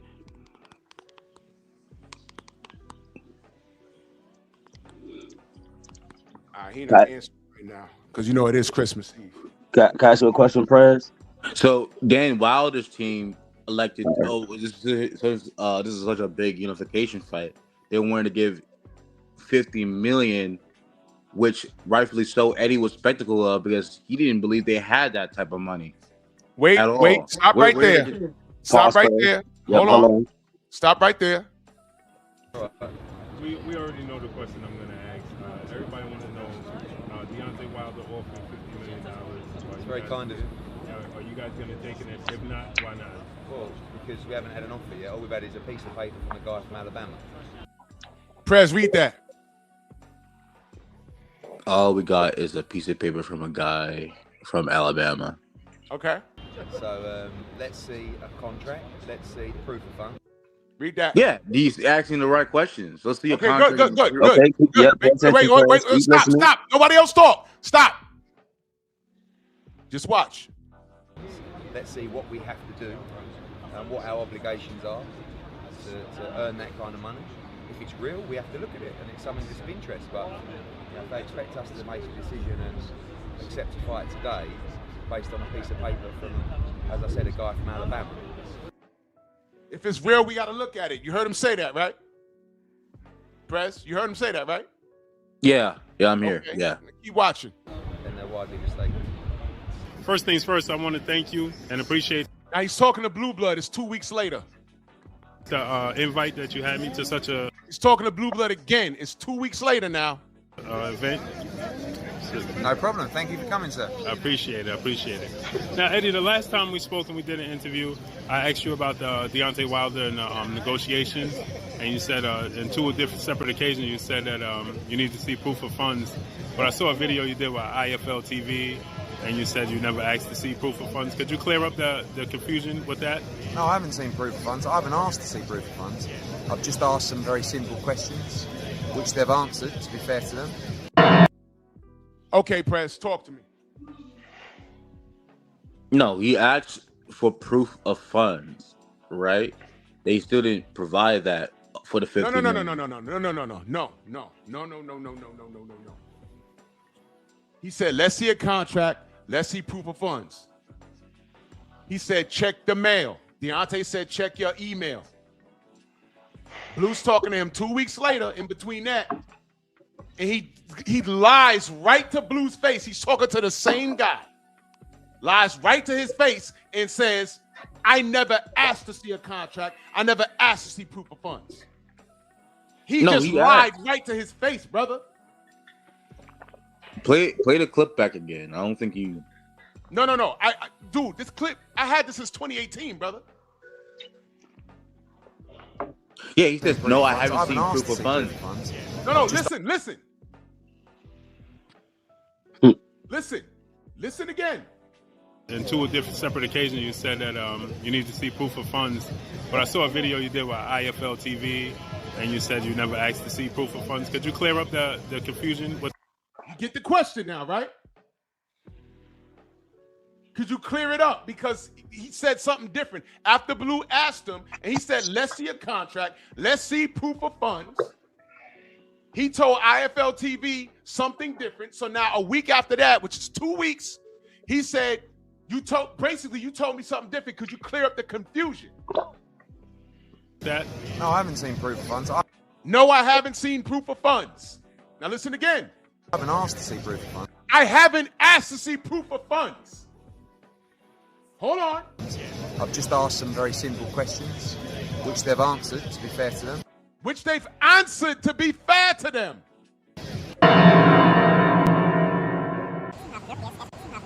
Let's see proof of funds. Let's see proof of funds. Let's see proof of funds. Let's see proof of funds. Let's see proof of funds. Prez, talk to me. It's right there in front of you, brother. Yeah. It's right there in front of you. Okay, I'm here. From that video, there is a bit of inconsistency, but a bit of inconsistency. A bit, yes. All of it is inconsistent, brother. But and this is consistent with Eddie Hearn's behavior. You didn't see? I just interviewed the dude last Wednesday. How he lied to me right to my face. You didn't see that? You didn't see that? I've seen it. Yeah. I've Okay. seen it, so can I ask you a question, Prez? Is Eddie Hearn a liar? I think he's questionable. A questionable person. Christ. Yeah. Christ. Wait a minute. Based off of this video, and I didn't alter anything. I just took his words. I didn't manipulate it. He told Blue Blood one thing. 2 weeks later, he told him something different. But is Eddie Hearn a liar? All Is Eddie Hearn a liar, brother? all promoters are the same way. No. I'm not talking about. I'm talking about Eddie Hearn. I'm not talking about Don King, Bob Arum, Frank Warren. Right now we're talking about Eddie Hearn. Because you wanted to talk about this $50 million. Is Eddie Hearn a liar? Yes or no? I don't think he's lying about that. You don't think he's lying about this? About wanting to see the $50 million, that there was no proof of funds. He didn't see it. There was no proof. Wait, no. Yes, he did. From the email, that was. Have to bring it back. Listen again. Listen to what he say, Prez. Listen to what he said, Prez. Listen. I haven't seen proof of funds. I haven't asked to see proof of funds. That's a lie. I haven't asked to see proof of funds. But then listen. No, I haven't seen proof of funds. I haven't asked to see proof of funds. And then listen what he says. I feel like you're taking a clip. No. Listen what he says. Very simple questions, which they've answered, to be fair to them. Which they answered to be fair to them. What was the question? The proof of funds, right? Jesus Christ. Listen again. Listen again. Funds. I've just asked some very simple questions, which they've answered, to be fair to them. So what are they answering? If he ain't asked to see proof of funds, what are they answering? There's more. I feel like there's more to that video. Prez, at the end of the day, Deontay accepted every offer that they gave him. He did not. Yes, he did. What? He did not accept the $12 million offer. He rejected. Yes, he did. Yes, he did. And his manager said. Did. His manager said he wanted $15 million. Remind you, that was going to be Wilder's biggest payday in his career at that. Prez, I get all of that, and that's why he accepted it. What are you talking about? He didn't accept it because they wanted something else. They were wanting. What did they want? Million. What did they want? What did Deontay want? They gave them $15 million. Then they did some email bullshit talking about some $50 million. Hold on. How do you know the email was bullshit, Prez? How do you know? Because Eddie Hearn was skeptical about this. He didn't believe this was a real offer. So he asked them questions. Okay, I'm gonna play it again. So he asked them questions. I'm gonna play it again. Look, I know. Okay, now I know you got two fighters that you love. That's okay. I'm gonna exercise that right now. Listen again. And you said you never asked to see proof of funds. Could you clear up the confusion with that? He said he never asked to see proof of funds. I just played you the video where he told Blue, let's see a contract, let's see proof of funds. He told IFL, I never did that. Now he's in front of Blue 2 weeks later. And he says this. No, I haven't seen proof of funds. I haven't asked to see proof of funds. That's a lie.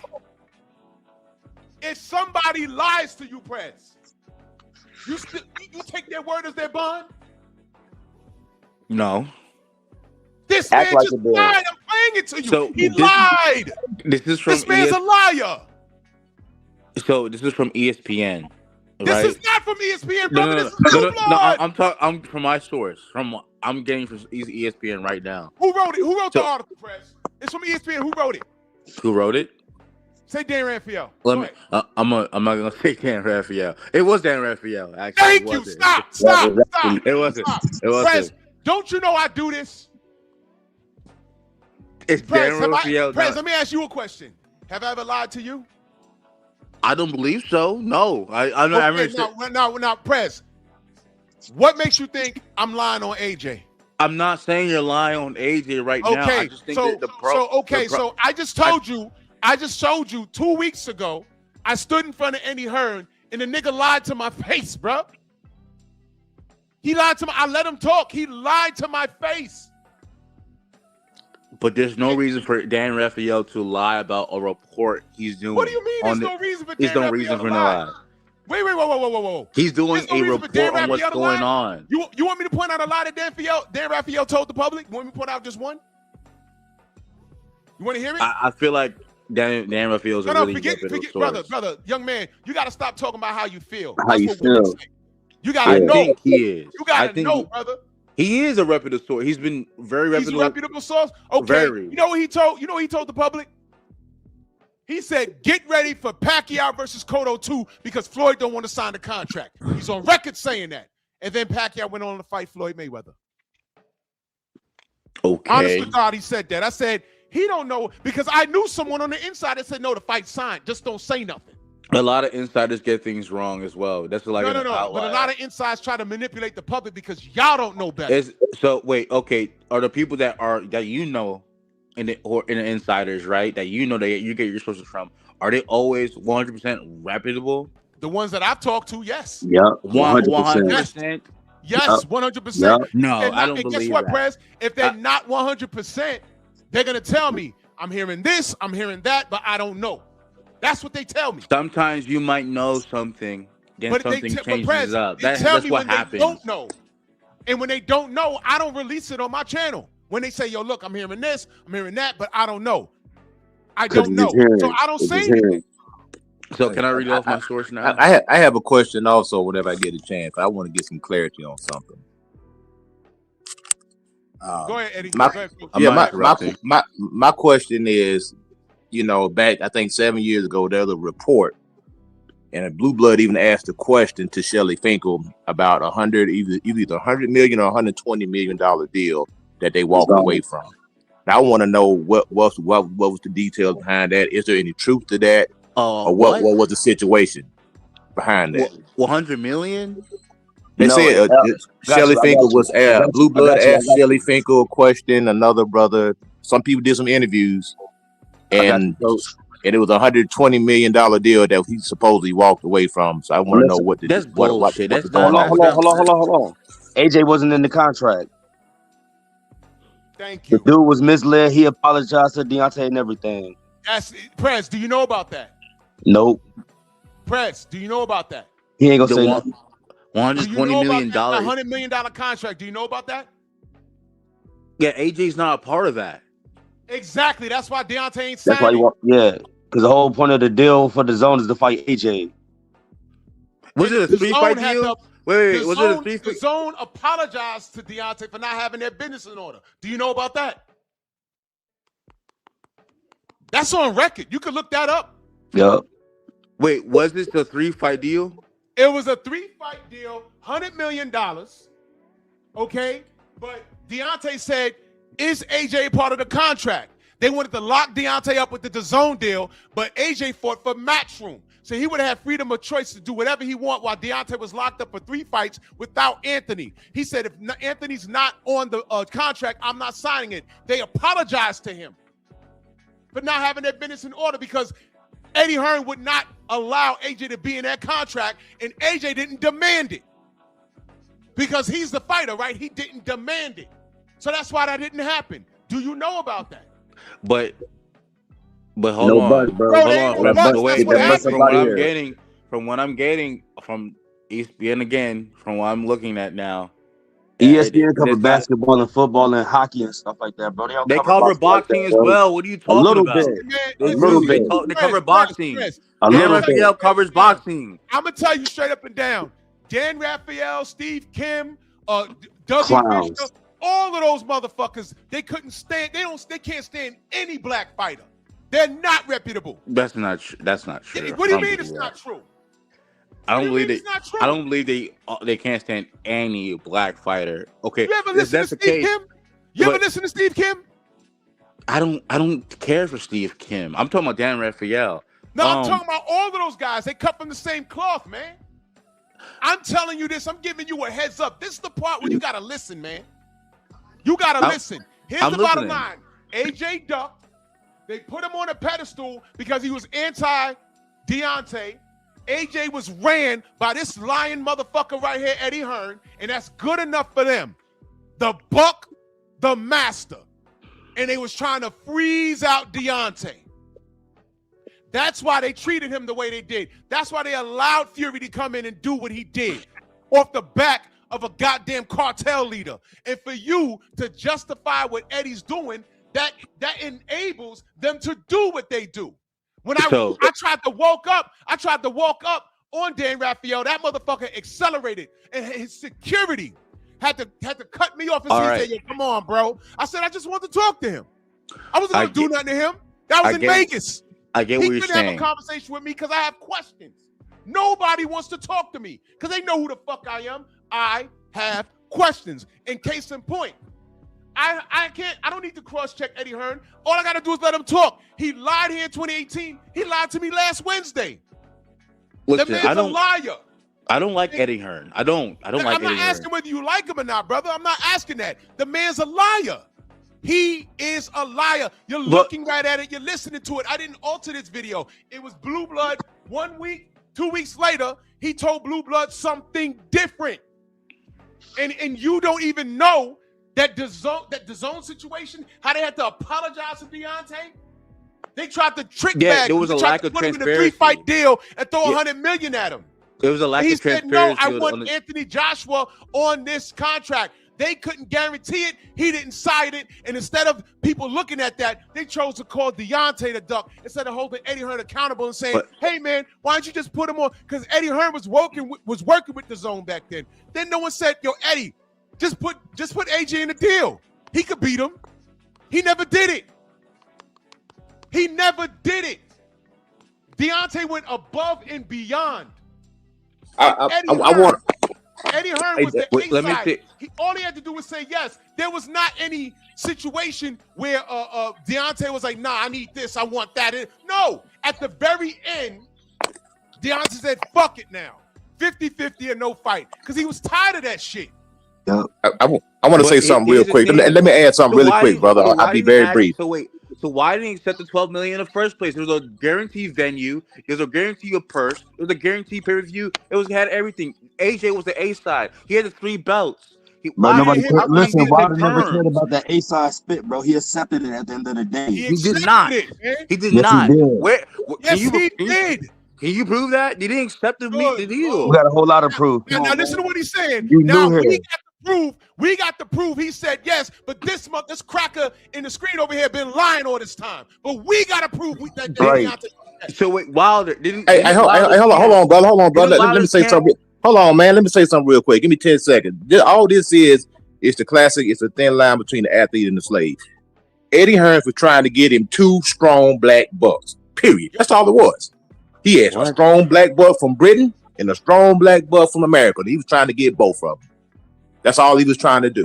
Prez, you know he tried to sign Deontay, right? Facts. Yeah, You know but that, he right? went to the PBC. Dude, wait, hold on. You know he tried to sign Deontay, right? Yeah, and Deontay elected to go to the PBC with Al Heyman. Now watch this. He also signed King Kong Ortiz. That was AJ's responsibility. Now, why do you think he signed King Kong Ortiz, Press? I'm asking him. Don't anyone else say anything. Why do you think he signed King Kong Ortiz? You tell me. Okay, so you don't know. Yeah, You don't that's what know? I'm saying. Like, you tell me. I don't know. Okay, he signed him to shelve him. He signed him because King Kong Ortiz was Anthony Joshua's responsibility. He signed him to keep him away from him. That's why they never fought. That's a fact. They took And his then when WBA shot. he got away from that, Deontay said, fuck it, I'll fight him. And everyone thought Deontay was crazy. He didn't fight him not once, he fought him twice. AJ didn't even fight him once. Did you know that? He signed him to keep him away from him. And while we was on YouTube and on all social media saying, yo, hold on, you supposed to fight King Kong Ortiz.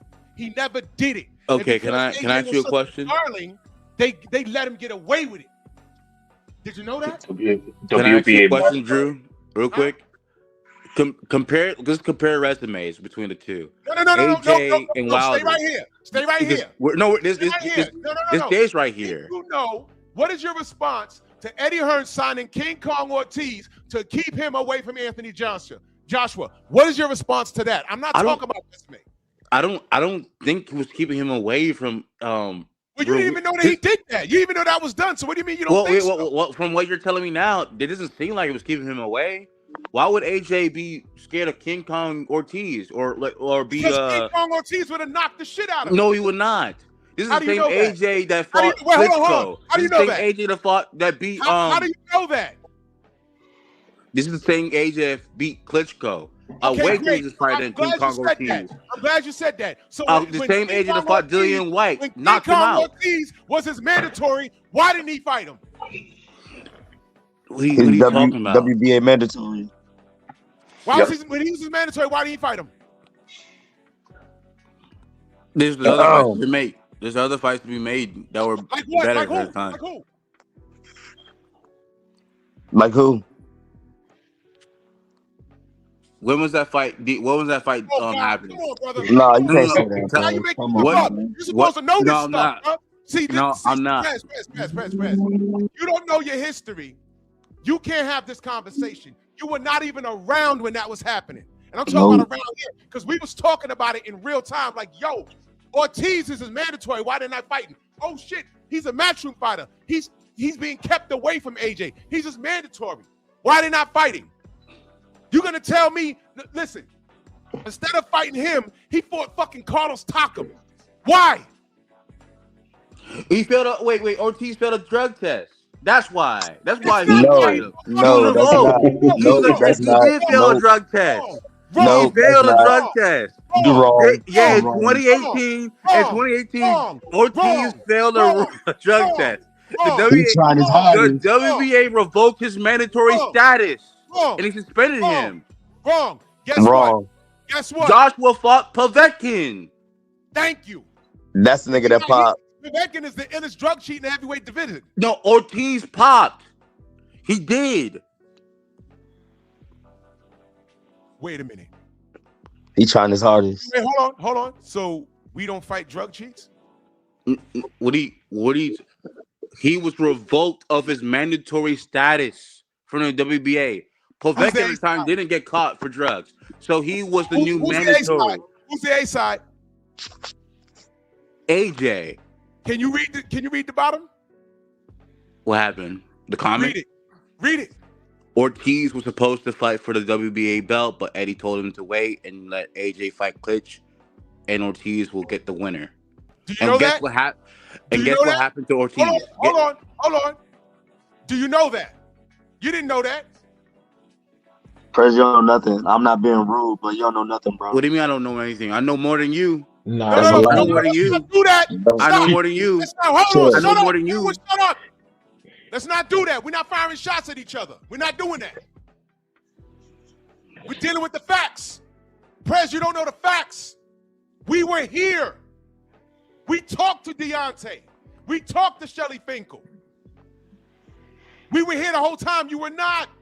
Drew. I'm trying to educate you on what happened. You're in here justifying a liar. The guy's a liar. I'm justifying AJ. You said he's ducking Ortiz. He's trying to fight this guy twice. Or for the second time in 2019. Yes, he did. In 2019, Ortiz side rejected after Jared Big Baby Miller popped. Again, he popped. Baby Miller popped and they wanted to fight Ortiz another time. Ortiz side didn't want to fight him. They weren't accepting the money. That's clearly the fact. You can look all this up. They weren't what? Ortiz rejected a $6 million to $7 million deal. They turned it down. They wanted more money. They outbidded themselves. The outbid. What's the difference between the outbid and the low ball? $6 to $7 million is a low ball for Ortiz. I'm asking you. It's not a low ball, man. No. It's not a low ball. It's not a low ball? It's not a low ball. So Deontay wasn't low balled, right? No, that was Deontay's Wilder's biggest. Wait. So he wasn't low ball. $12 million. I'm telling you that Deontay accepted. And He did every time not. he accepted something, Eddie moved the goalpost. He never wanted AJ Here's what, Drew, you're not listening. Never wanted AJ in the ring with Deontay. And they have to fight now. Finkel, his manager wanted $15 million. They gave them $50 million. They still rejected it. No. They countered and said $50 million. That $50 million wasn't guaranteed. I gotta say this real quick. I gotta say this. No, because this is what happened. Nah, Prez. what happened? I was here the whole time. We were here, bro. Well, it doesn't matter if you were here or not. The reports are here. Bro. Wilder's team rejected $12.5 million flat offer from Eddie Hearn. They had a venue, they had an arena, they had everything ready. The only issue that happened was I thought we supposed to be talking about racism, man. We already done went over this 1,000 times. Everybody know what happened, man. Why you trying to dig it back up, brother? So I'm not digging back anything up. I'm telling you what happened. We're talking about it right now. This is Here's the the big issue. The WBA had given a had put on a stipulation that week that Deontay took it and said, oh no, it needs to be what was it, Drew? Like a week? I think on Friday was the fight. Like he needs to take this. Yeah, It was he so needed bad. he needed to accept all the terms by Friday. Then suddenly, when the news came out and Deontay made it very, very well known that he was going to take it, the WBA came into the mix and said, "Oh no, there has to be somebody has to fulfill that WBA obligation to AJ." And that was Otherwise, Povetkin. that week that Deontay was taking the full thing. So the Village brother. Did Ortiz not pop for a? I don't give a fuck about. I don't give a fuck about Ortiz. So I give a okay. fuck, no, I don't give a fuck about Ortiz in this. No. I don't give a fuck about Ortiz.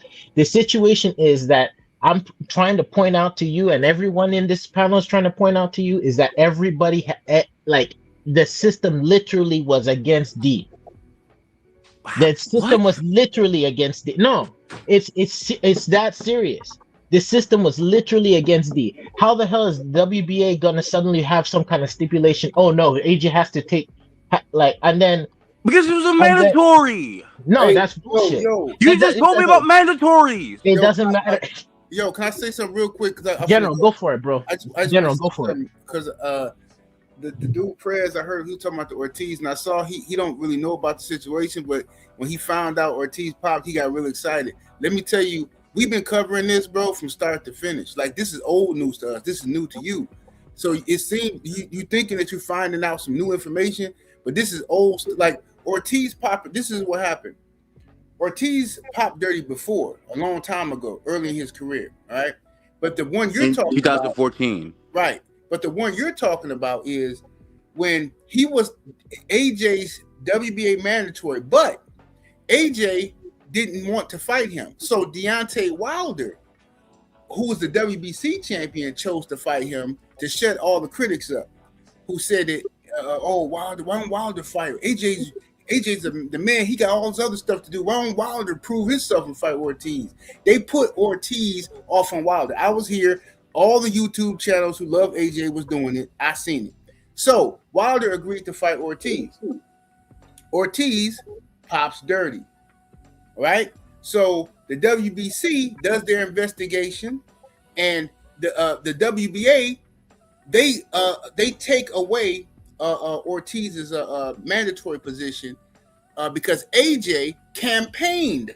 He said, I shouldn't have to fight this guy. He popped dirty. AJ, I got the article. If I look for it, I can find it on my old computer. AJ and Eddie Hearn campaigned, well, not Eddie Hearn, but AJ campaigned, probably on behalf of Eddie Hearn, to get Ortiz stripped of the WBA mandatory position, even though the WBC cleared him. Because remember, he popped dirty for the WBC clean boxing program. They cleared Ortiz and said, okay, it was high blood pressure medication, but the WBA still took away his mandatory position because AJ requested it. And I can prove it. You know what I'm saying? AJ requested for it. So then Wilder fought Ortiz anyway, beat him. Then Wilder fought Ortiz again. Right? AJ never fought him once. AJ, like Drew said, Eddie Hearn signed Ortiz, who at the time was considered to be one of the most deadliest, ruthless heavyweights that nobody wanted to fight. That's what they were doing. The WBA, matter of fact, Ortiz was the one who was supposed to be fighting for the vacant WBA title. He was in line to fight for the vacant WBA heavyweight title, but because AJ had the IBF, Klitschko was already retired. What they did was he cut off. Wait, you're there? Yeah, can you hear me? Y'all hear me? He cut off. I can't hear him anymore. No, I heard everything you said, General. No. Right now, is he talking right now? Can you hear me? 7A, we hear you, bro. Oh, I don't. Yeah. See, now he can't hear me. See the truth. See how the truth work? Yeah, I heard everything you said. I can't loud and clear. Okay. Okay, I'll leave and come back. Yeah, leave and come back, please. Yeah, he can't hear me. All right, but look, I'm gonna say this real quick. So now, what happened is, Eddie Hearn signed Luis Ortiz when he was considered to be the most dangerous heavyweight on the planet. All right, and nobody wanted to fight him. And I remember all of the YouTube channels pushing the narrative that Wilder should fight Ortiz. Wilder should fight Ortiz. Wilder should be the one. Wilder ain't done nothing. AJ, he fought Klitschko, blah, blah. But Ortiz was supposed to be fighting for the WBA title. But Eddie Hearn he finessed Ortiz. He told him, I know you're the mandatory to fight for the WBA, but why don't you allow AJ to fight Klitschko for the WBA title, and then you get to fight for 2 titles? You know what I'm saying? You sign with me, you get to fight AJ for 2 titles, right? Because you in line, right? Now, this is what happened. Ortiz stupidly agreed to it. Then AJ fights Klitschko, and they throw in the WBA as a throw-in title, just so they can be because Klitschko didn't have the WBA title. It was only supposed to be the IBF, but they threw it in there for icing on top of the cake. Then after that, after AJ knocks out Klitschko, the fight did so well money-wise that Eddie Hearn wanted a rematch. So Eddie Hearn campaigned for a rematch, and then Luis Ortiz sitting back like, bro, what happened to my fight? I'm supposed to be fighting AJ, the winner. Hey, and not come get the I think Tyson, I think his package finna come to the door. All right, so look, they say so he said Ortiz is like, yo, I'm supposed to be the one, fighting AJ. Now you told me this. Oh, so they say y'all gotta forgive me, I'm a little distracted. So they say, so Eddie Hearn told Ortiz, oh look, man, you okay, we're gonna get you the fight, you know what I'm saying, you're gonna be for more money, blah blah. They strung this dude along, Luis Ortiz, they strung him along, and Deontay Wilder, who had no responsibility to help Ortiz do nothing, Deontay Wilder came around and fought Luis King Kong Ortiz. And I was like, wow, this is crazy that Wilder is taking on this fight, because he don't have to. All right, this was AJ's work. Wilder took on Ortiz. And everybody said before the fight, Wilder's gonna get knocked out. Most people, Wilder gonna get beat, man. All that wild punches, man, he's finna get beat. He's finna get knocked out, man. It was all of the AJ fans on YouTube was picking Ortiz to beat Wilder, because they all knew how good Ortiz was, and they all knew why AJ was ducking. Then Wilder beats Ortiz, and then for 2 days, everybody gave Wilder his props. But by Monday morning, they was right back to hating. You know what I'm saying? Right? Oh, how good was Ortiz anyway? I mean, Ortiz wasn't really. Now, when you look back at Luis Ortiz, people don't even talk about him as the man, the myth, like they used to. But if you go back and look at just type in Luis Ortiz name on YouTube and go back to 2018, 2017, and look at some of these same channels. Look at how the fear and the admiration they had towards Luis Ortiz. But now they talk about Ortiz like he trash after a couple of Wilder losses. That's how people do. But I'm finna go live. I'm gonna holler at you in a minute though, Drew. All right, we'll be over there in a second. Tay, come on back. Cause Tay is in the chat. Hello. Wait, hold on. Now, all right. Tay's on the panel. Press. That's Bomb Squad right there. So you ain't got to listen to me. General just told you we got 2 people on the panel that got Champ on speed dial. So again, what are you confused about with what you're reading? Because Tay Jones right here. I'm still confused about the part where you guys keep saying that Wilder accepted the first fight offer, which is not true. This was denied and countered by Finkley, and he wanted 15. They matched the 15. Then the counter offer of the email 50 million sent to Eddie Hearn, and Eddie Hearn was skeptical of that even being a real money being handed over to him, being guaranteed. The escrow didn't seem like it was a real thing. So yeah, I understand why that fight didn't materialize because of certain things. So your question, Wilder was going to have his guaranteed most paid in his whole career fight. That $12.5 million, then it was matched to 15. That was going to happen. It was a venue. Everything was booked, not booked, but it was a venue ready. So the thing is, Wilder rejected it, and Wilder's team rejected it, and Wilder, like on the video, said, "Hey, check your email." And Okay, so what happened? What happened when he checked his email? we don't know what happened when we checked the email. hold We on. don't know if it was a Prez, guaranteed Prez, 50 million. Prez, It was too Prez. spectacle. Prez, we do know because I just played it for you. Do I need to play it again? And he also asked, "There's no contract. There's no." No, brother. See this? Oh, come on. All right, let me see if Tay's mic. Tay, your mic working? Yeah, I can hear you now. Okay, cool. All right. So now, Prez is confused about the $50 million offer. Well, first of all, let's walk it down. Talk to us about the $12 million offer. The $12 million offer, the lowball offer that they sent. Yep. Tell me how that's a low ball if that was Wilder's highest career payday. Tell you how it was lowball because everybody else that was a champion that they stole from Deontay got paid higher than the $12 million. Bam. Did you know that, Prez? Klitschko was a bigger name than Wilder. That was a bigger money fight at the time. All right. What about the other champions? What, Charles Martin? What? Keep going. It was Charles Martin, Klitschko. I believe there was I don't know if there's anyone I can name off the top of my head. But I know at the time, Charles Martin was a unified champ. He had belts to collect. Well, you said bigger name, though. Who's a bigger name, Charles Martin or Deontay Wilder? Wilder's a bigger name. I'm not denying that. Okay. I'm not. But All I'm right. saying Martin had multiple belts. That was to unify. Martin only had one belt. Martin had one belt. Thank you. IBF. I was just waiting. Is the IBF? He only had IBF. You just told me about the WBA. So wait, well, AJ held a belt. Charles Martin held a belt. They fought. How much was Charles Martin paid? You saying you got paid more than the guarantee offer that Wilder was going to get, which was $12 million. Right. That's why Al Herman said, "Yo, I can't tell you not to go get your bread." But you just said that Deontay Wilder's a bigger name.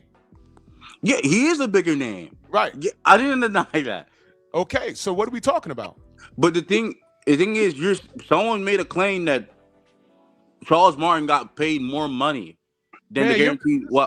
Your resistance is pretty crazy, but I'm showing you Eddie Hearn lying, and you refuse to even call that man a liar. That's crazy to me. I said all promoters lie. Go see how much he made. No. I'm not talking about all promoters. Go see how much he made. Charles Parker, Charles Martin. Go see how much they made. Pull that up, and then tell me that wasn't a low ball that was given Deontay, and Deontay agreed to go to the UK to fight. How about that? So he was going to the UK, getting low ball. What else you want to do? Not throw the right hand until after round 7? What else did you want? You were acting like this was not going to be a pay-per-view fight. There was going to be nothing. No. Because it was a $12 million flat fee, which means there was no back end money. That brother. was increased to $15 million off Finkley's requested, and they did that. Then they counter offer for $50 million. They got greedy. That's what happened. No. The counter offer came because Joshua opened his big ass mouth. Yeah, he said for 50. And he got $50 million. He still didn't take it. So why did he reject the $12 million? It was already going to happen. Why did he reject $12 million? It's $12 million or $50 million. Which one you fighting for? $12 million or $50 million? Which one you fighting for? They already had everything installed. Which one you fighting for? $12 million or $50 million? Without AJ opening his mouth, without even saying anything, they already had an offer that was sizable enough. That the fight was going to do big. The offer. Why did the team reject that? Took the offer. Why they did not take the offer? They did not.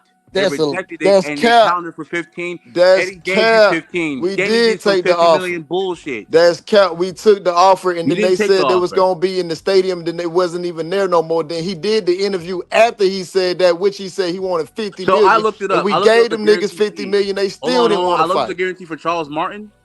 It was. Thank you. I'm trying to tell you. I just looked it you up. got all your Guarantee you got all first your events mixed up, bro. You need to go do the guarantee your events offer over was, again.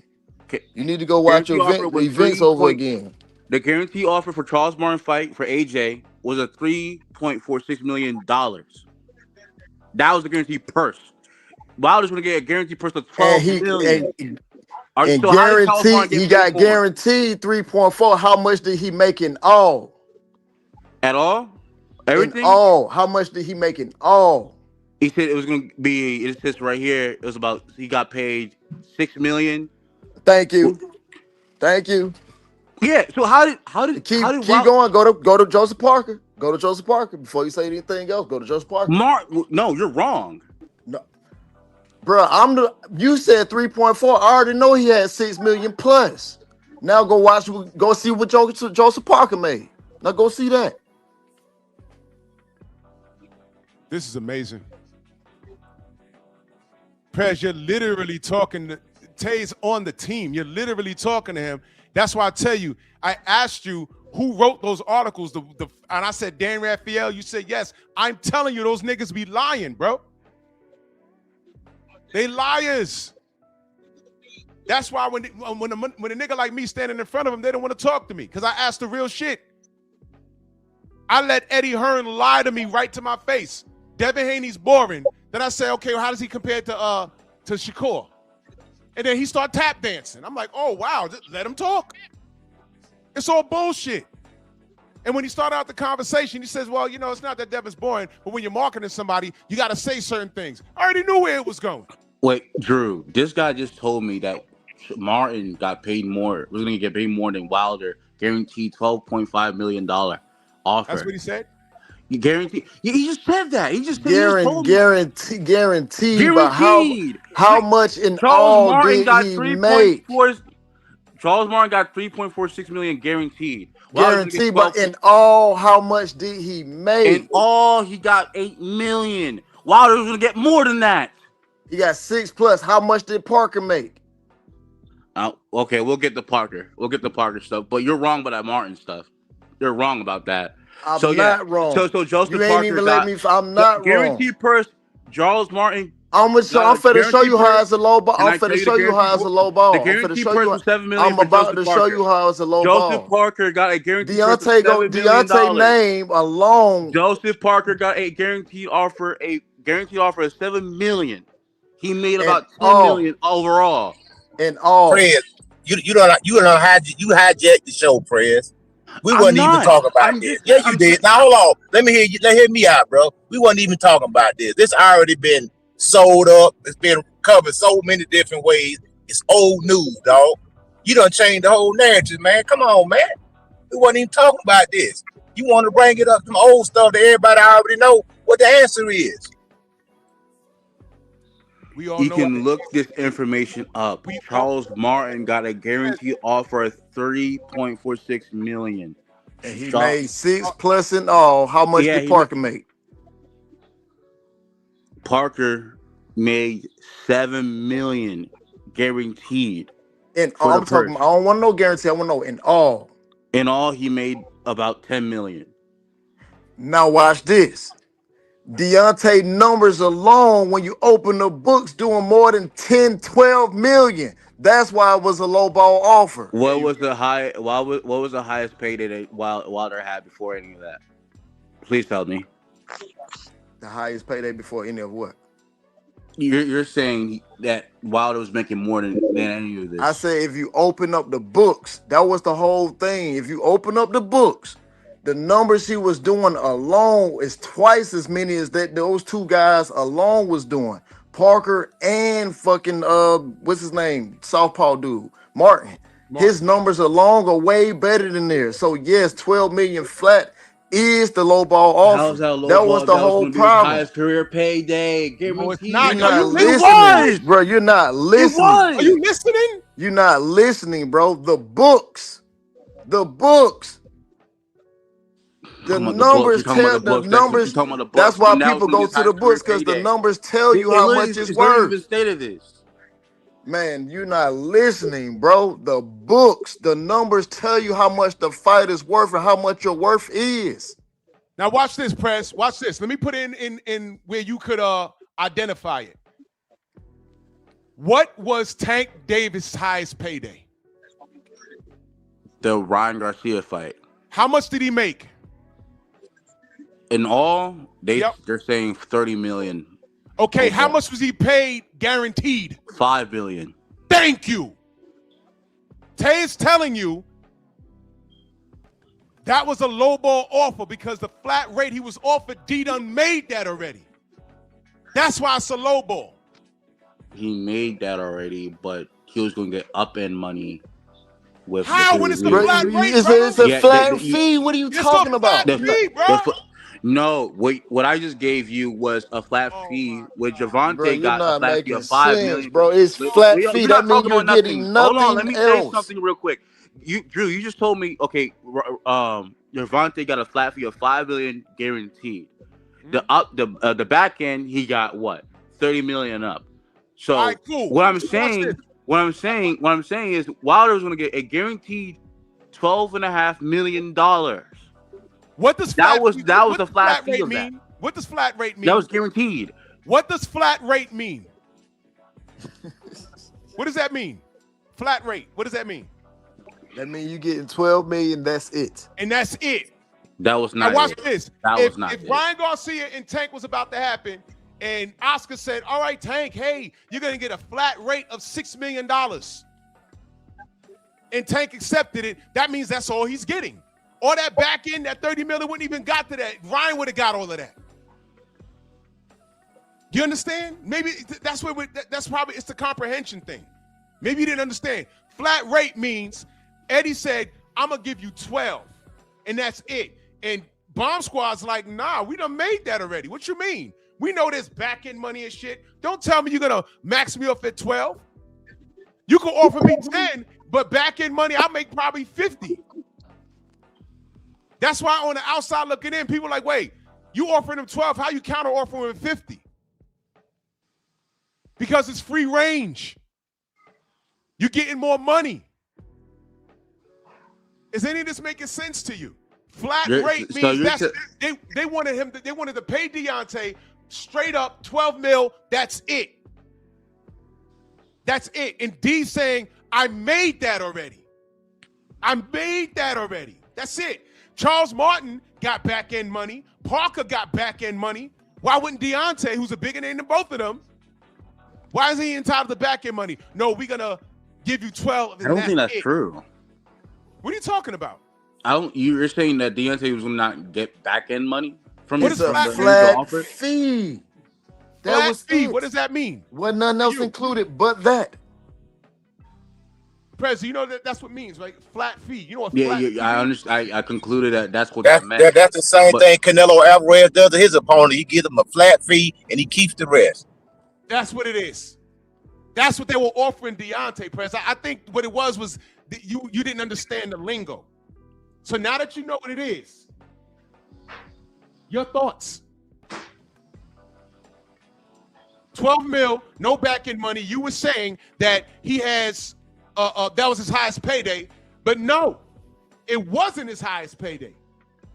They were trying to match what they thought was his highest payday and then not give him a dime more. Now, if all his previous opponents, talking about AJ, if all his previous opponents were entitled to back end money, why would you not want to give the WBC champion that courtesy when you were one fight away from undisputed? Why? Okay, now you're telling me it's flat fee. I told you that when we That started the conversation, brother.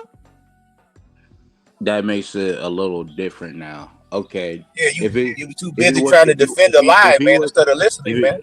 I am listening. I'm not defending anybody. I'm just talking how the politics were going in boxing. But if you're telling me it was 12.5 million, that's the only money he was gonna get, then yeah, I think that wasn't a good offer to give Okay, to so somebody. now we're back to Especially square the one. magnitude of that fight. I don't think that was good. Right. Okay. So now we're making some headway there. So now that brings me back to Eddie Hearn.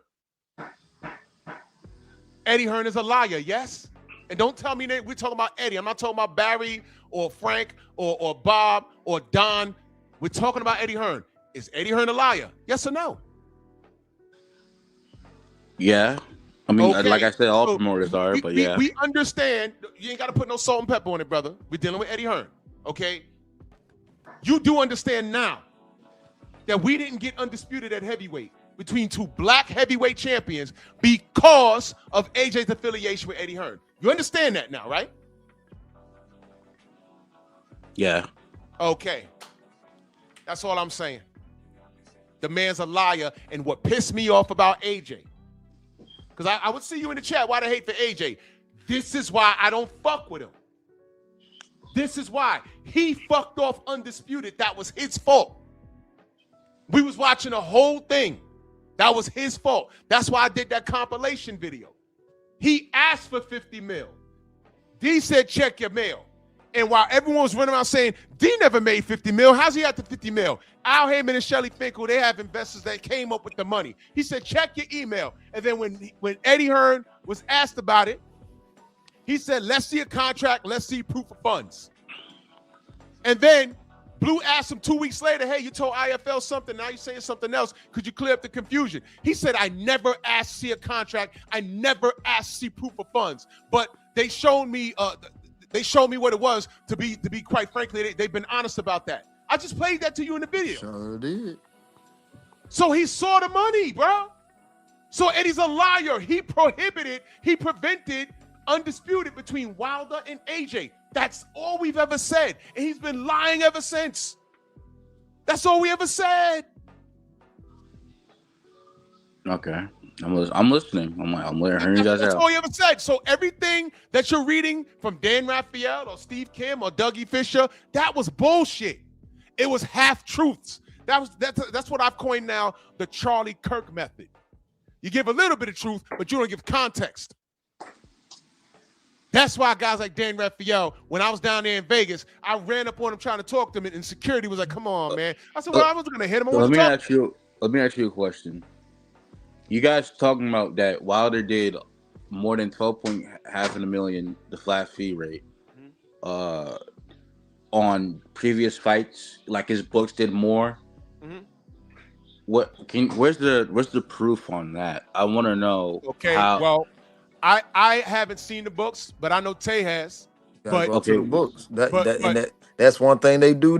They go to the books. That's what people. So be talking I'm looking about. at the books right now. No, you're not looking at the books, brother. You can't look at the I know you ain't looking at PBC I'm looking at books. the books. No. I'm looking at the previous books fights. I work for Transit. I work for Transit in New York. They have 2 sets of books. They have books they release to the public, and they have the books with the real fucking numbers in it. And that's all I'm gonna say about that. So let me answer your question with a question. I'm gonna answer your question with a question. Who has money? Who has more money? Tank Davis or Devin Haney? Right now, Devin. 4 years ago. 4 years ago. Tank. You sure? Very sure. How do you know that? We've seen their numbers and the pay-per-views they were doing in the back end money. Tank was getting way more money. Well, you're looking at money generated. Do you know that? Money generated? What do you mean? Money generated is different from money that they take home. Money they were taking home. Tank was taking more money home. Gross, I make about 120K a year. Net, it's not near that. It's not. Okay, are we including tax? Like, I mean, are we doing some weird superficial Money stuff? generated, net versus gross. Net versus gross. Money generated. I know is what not net money pay that you is, take and I know home. what gross is. Yeah, I know that. What I'm Okay. saying is, you're telling me that Devin Haney 4 years ago was taking more money home than Devontae Tank Davis. Yep, that was literally Tank at his peak. Yeah, he was. You know why? Because Devin was bouncing around cutting personal deals. He fought on DAZN. He cut a deal with Bob Arum with Top Rank. He's been his own boss. Don't take my word for it. Yeah, he was on his own entity. That's right. He was an independent contractor. I want to ask Tate Jones this. So, his previous fight, before the 12.5 million flat fee offer, he got a guaranteed 2.1 million versus Luis Ortiz. That was the closed purse. Before that, there was other ones called. There was 1 million. There was 1.5 million, and that was versus Devern. 1.5 versus Saplica, and 900K versus Gerald Washington. Okay. All right. So, are you confusing guaranteed with flat rates? I'm not confusing anything. I'm saying Okay. from the indication I'm seeing here, Okay, And so you how were do you like know? the amount of how do money you you was know- taking home. Now I don't know. Now, okay, are you looking at Bermain Stavern? I'm just gonna pick a random fight. It's Bermain Stavern. I'm looking at Stavern right now. Okay, now what was the guaranteed purse? 1 million. Okay, so $1 million. Are you sure that's all he made that night? I'm pretty sure that was the guarantee offer he got. Like that was the flat fee. Wait, was No, it a it guarantee wasn't or no. a flat It fee? was. It was. So how much did he make against Stavern? Okay, well, okay, that's what I Was said. it more I than think- the guaranteed fee? Hold on, brother. I think that you're confusing guaranteed and flat rate. Flat rate means I'm giving you $1 million and that's it. But a guarantee is, yo, I'm paying you $1 million to show up, and then within the contract, you getting a percentage off the popcorn sales, the soda sales, the seat sales, the pay-per-views, and how many eyes. And then by the time it's all said and done, you might walk away with $10 million. And I think Al still owe that nigga some money. You see that? You see that? And that's probably why Al got problems paying Tank, because he still owed Deontay money. Probably. They didn't have their shit in order. All that back end money. This is new conversation, bro.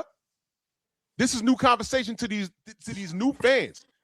That's what I'm saying. Guarantee and flat rate is two different things, Prez. That's what I'm trying to help you understand.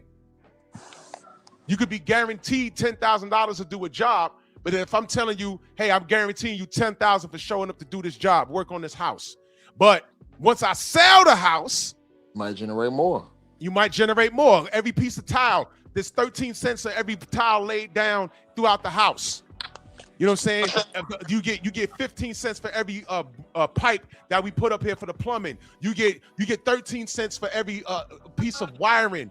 So you get 10 grand for showing up. But once we sell the house, you might get 200,000 when it's all said and done. You don't know, because it might be a mansion you worked on. So 10,000 for showing up. Once we move the product, you might get more. Does that make a little more sense now? I'm hearing you, but to me, this is all. Hey, Drew, can I say something too, Drew, real quick? It sounds like hearsay. I think the last time, keep this in mind, it's been over 70 years since there's been a white undisputed champion. The last one was Rocky Marciano. That was done on purpose. Okay? Because either way, we was going to get another black heavyweight champion, whether Wilder won or whether AJ won. It was going to be another brother with all the belt. You go back and you watch that. Give me 1 second, please, sir.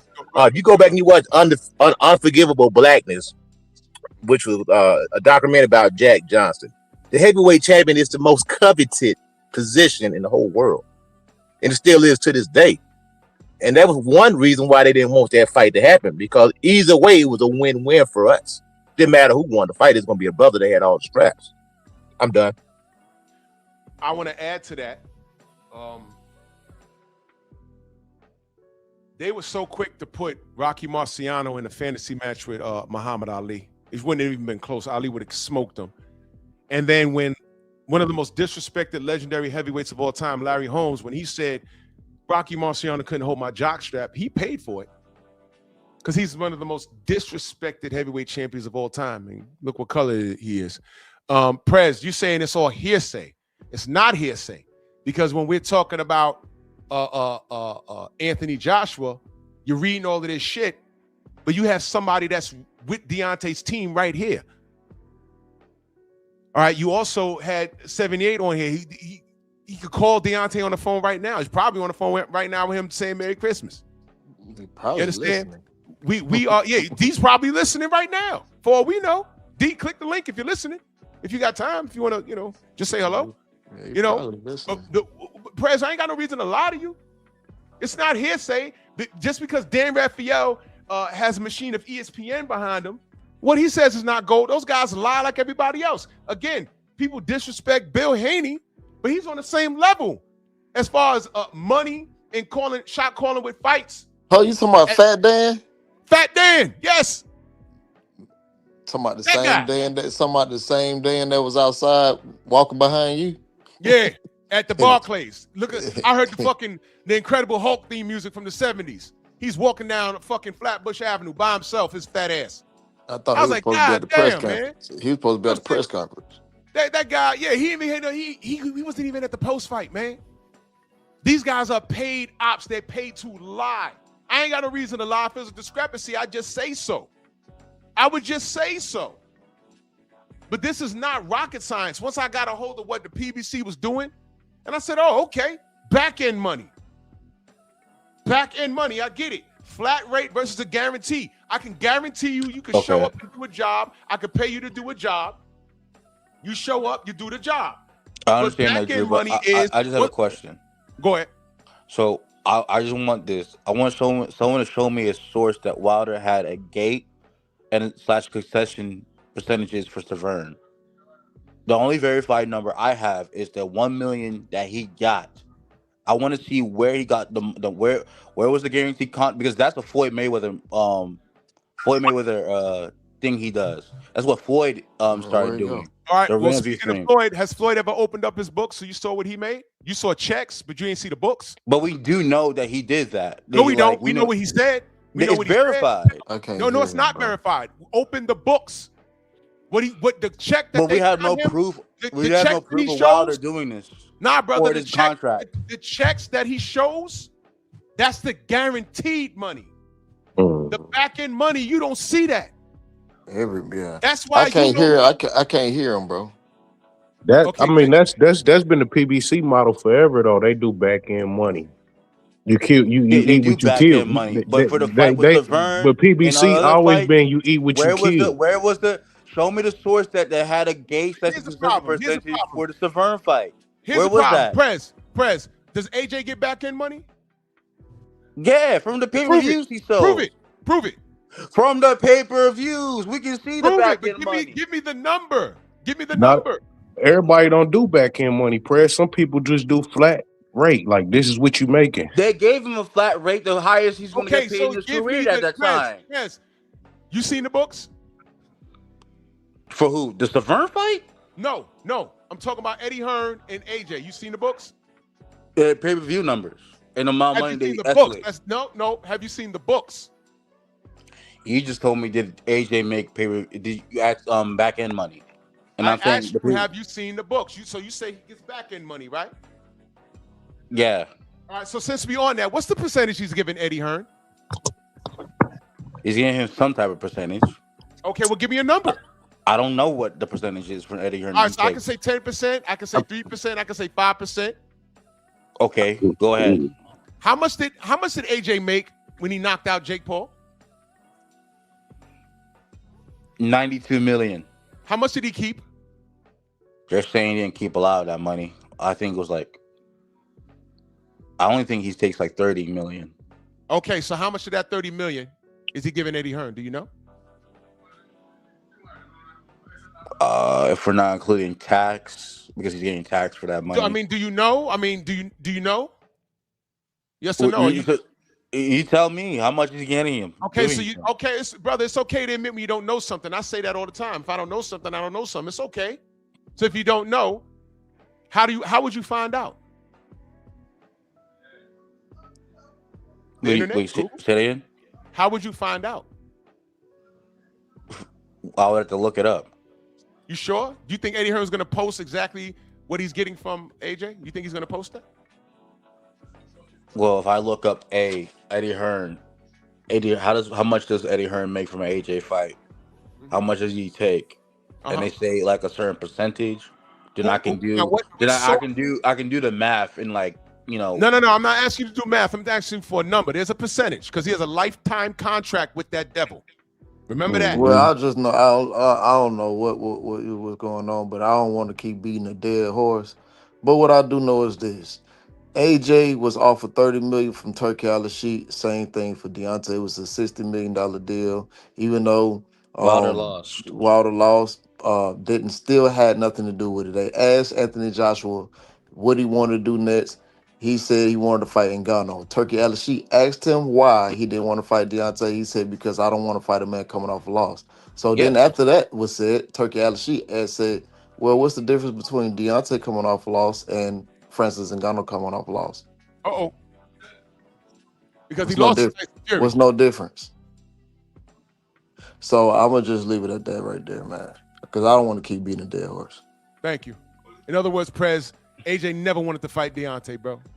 I don't believe that's true. It was never in the contract that these men had to win to fight each other. Same thing with Devin and I Ryan. don't believe AJ is scared of Wilder. I think. I don't see, Prez. This is the part where It's I get not. annoyed. It's not what you think. It's just a fact. He had an opportunity to fight him, and he didn't. They can Listen, fight brother, right he now. wasn't gonna fight him either You way. think If Deontay Wilder would have has won, he wasn't gonna fight him. I'm gonna tell you why. Because you don't fight a southpaw fighter talking about you for to fight a right hand dominant knockout artist, and he fought the white boy. I forget his name. Otto excuse me. Wilder. Otto Wilder. He fought Otto Wilder. You don't fight a Otto Wilder talking about you getting ready to fight a Deontay Wilder. I don't give a fuck Well, what you talking didn't about. Wilder fight? What was his sparring partner? Wilder That fought guy? Wilder. Man, He he knocked him fought out. Joseph Parker that night. What are you talking about? So let's He fought talk. Joseph Parker that night. You guys want to talk about who fought who? Let's talk resumes. Because I'm not I No, don't no. think We ain't talking about no AJ resume. We ain't talking about no resume resume. is We greater talking about than getting in the Wilder's ring and resume. fight. Resumes don't fight. Your resumes don't fight. AJ had harder fights than Wilder. First 30 Yeah, fights. yeah. And guess what? And guess what? And guess what AJ else? had way better competition. And guess what Elite else? Fighters. And guess what else? And guess what else? What happened? They overpaid for everybody who was supposed to fight too. You ain't telling that part either. Overpaid. What are you Yes, they talking did. about? Yes, they did. Yes, they did. They did. The numbers prove that. Yes, they did. They overpaid for them. The bottom line is AJ could have fought him coming off of a loss. He could have fought him. He chose not to. Just like Ryan Garcia, there was nothing in the contract with him and Devin. Look I at the have to be Ngannou- holy. Devin never said, I'm not fighting Ryan because he lost to Rolly. Devin said, run it. Ryan said, I'm not running it. There was never in the contract that those guys had to win that night. Turkey went to him and asked Well, him. we know What's up Ryan with didn't the want to fight. He didn't want that fight again after he lost to Rolly. We know that. Rolly said, Rolly even said, hey, those two should still fight. Guess what? Ryan didn't want to fight. All right, so what's the difference with AJ? What's the difference? There ain't no difference. Hey, Because Turkey AJ went to him. He said, Joe, you can still fight AJ was Deontay. coming off a And win. You can still fight Deontay. You can still fight Deontay. And AJ said, no, I don't want to fight a guy coming off a loss. I'm going to fight. Yeah, it was an a MMA knockout fighter. loss. He got knocked out. No, he did not No, he get did knocked not. out by No, he did Joseph not. Parker. What are you talking about?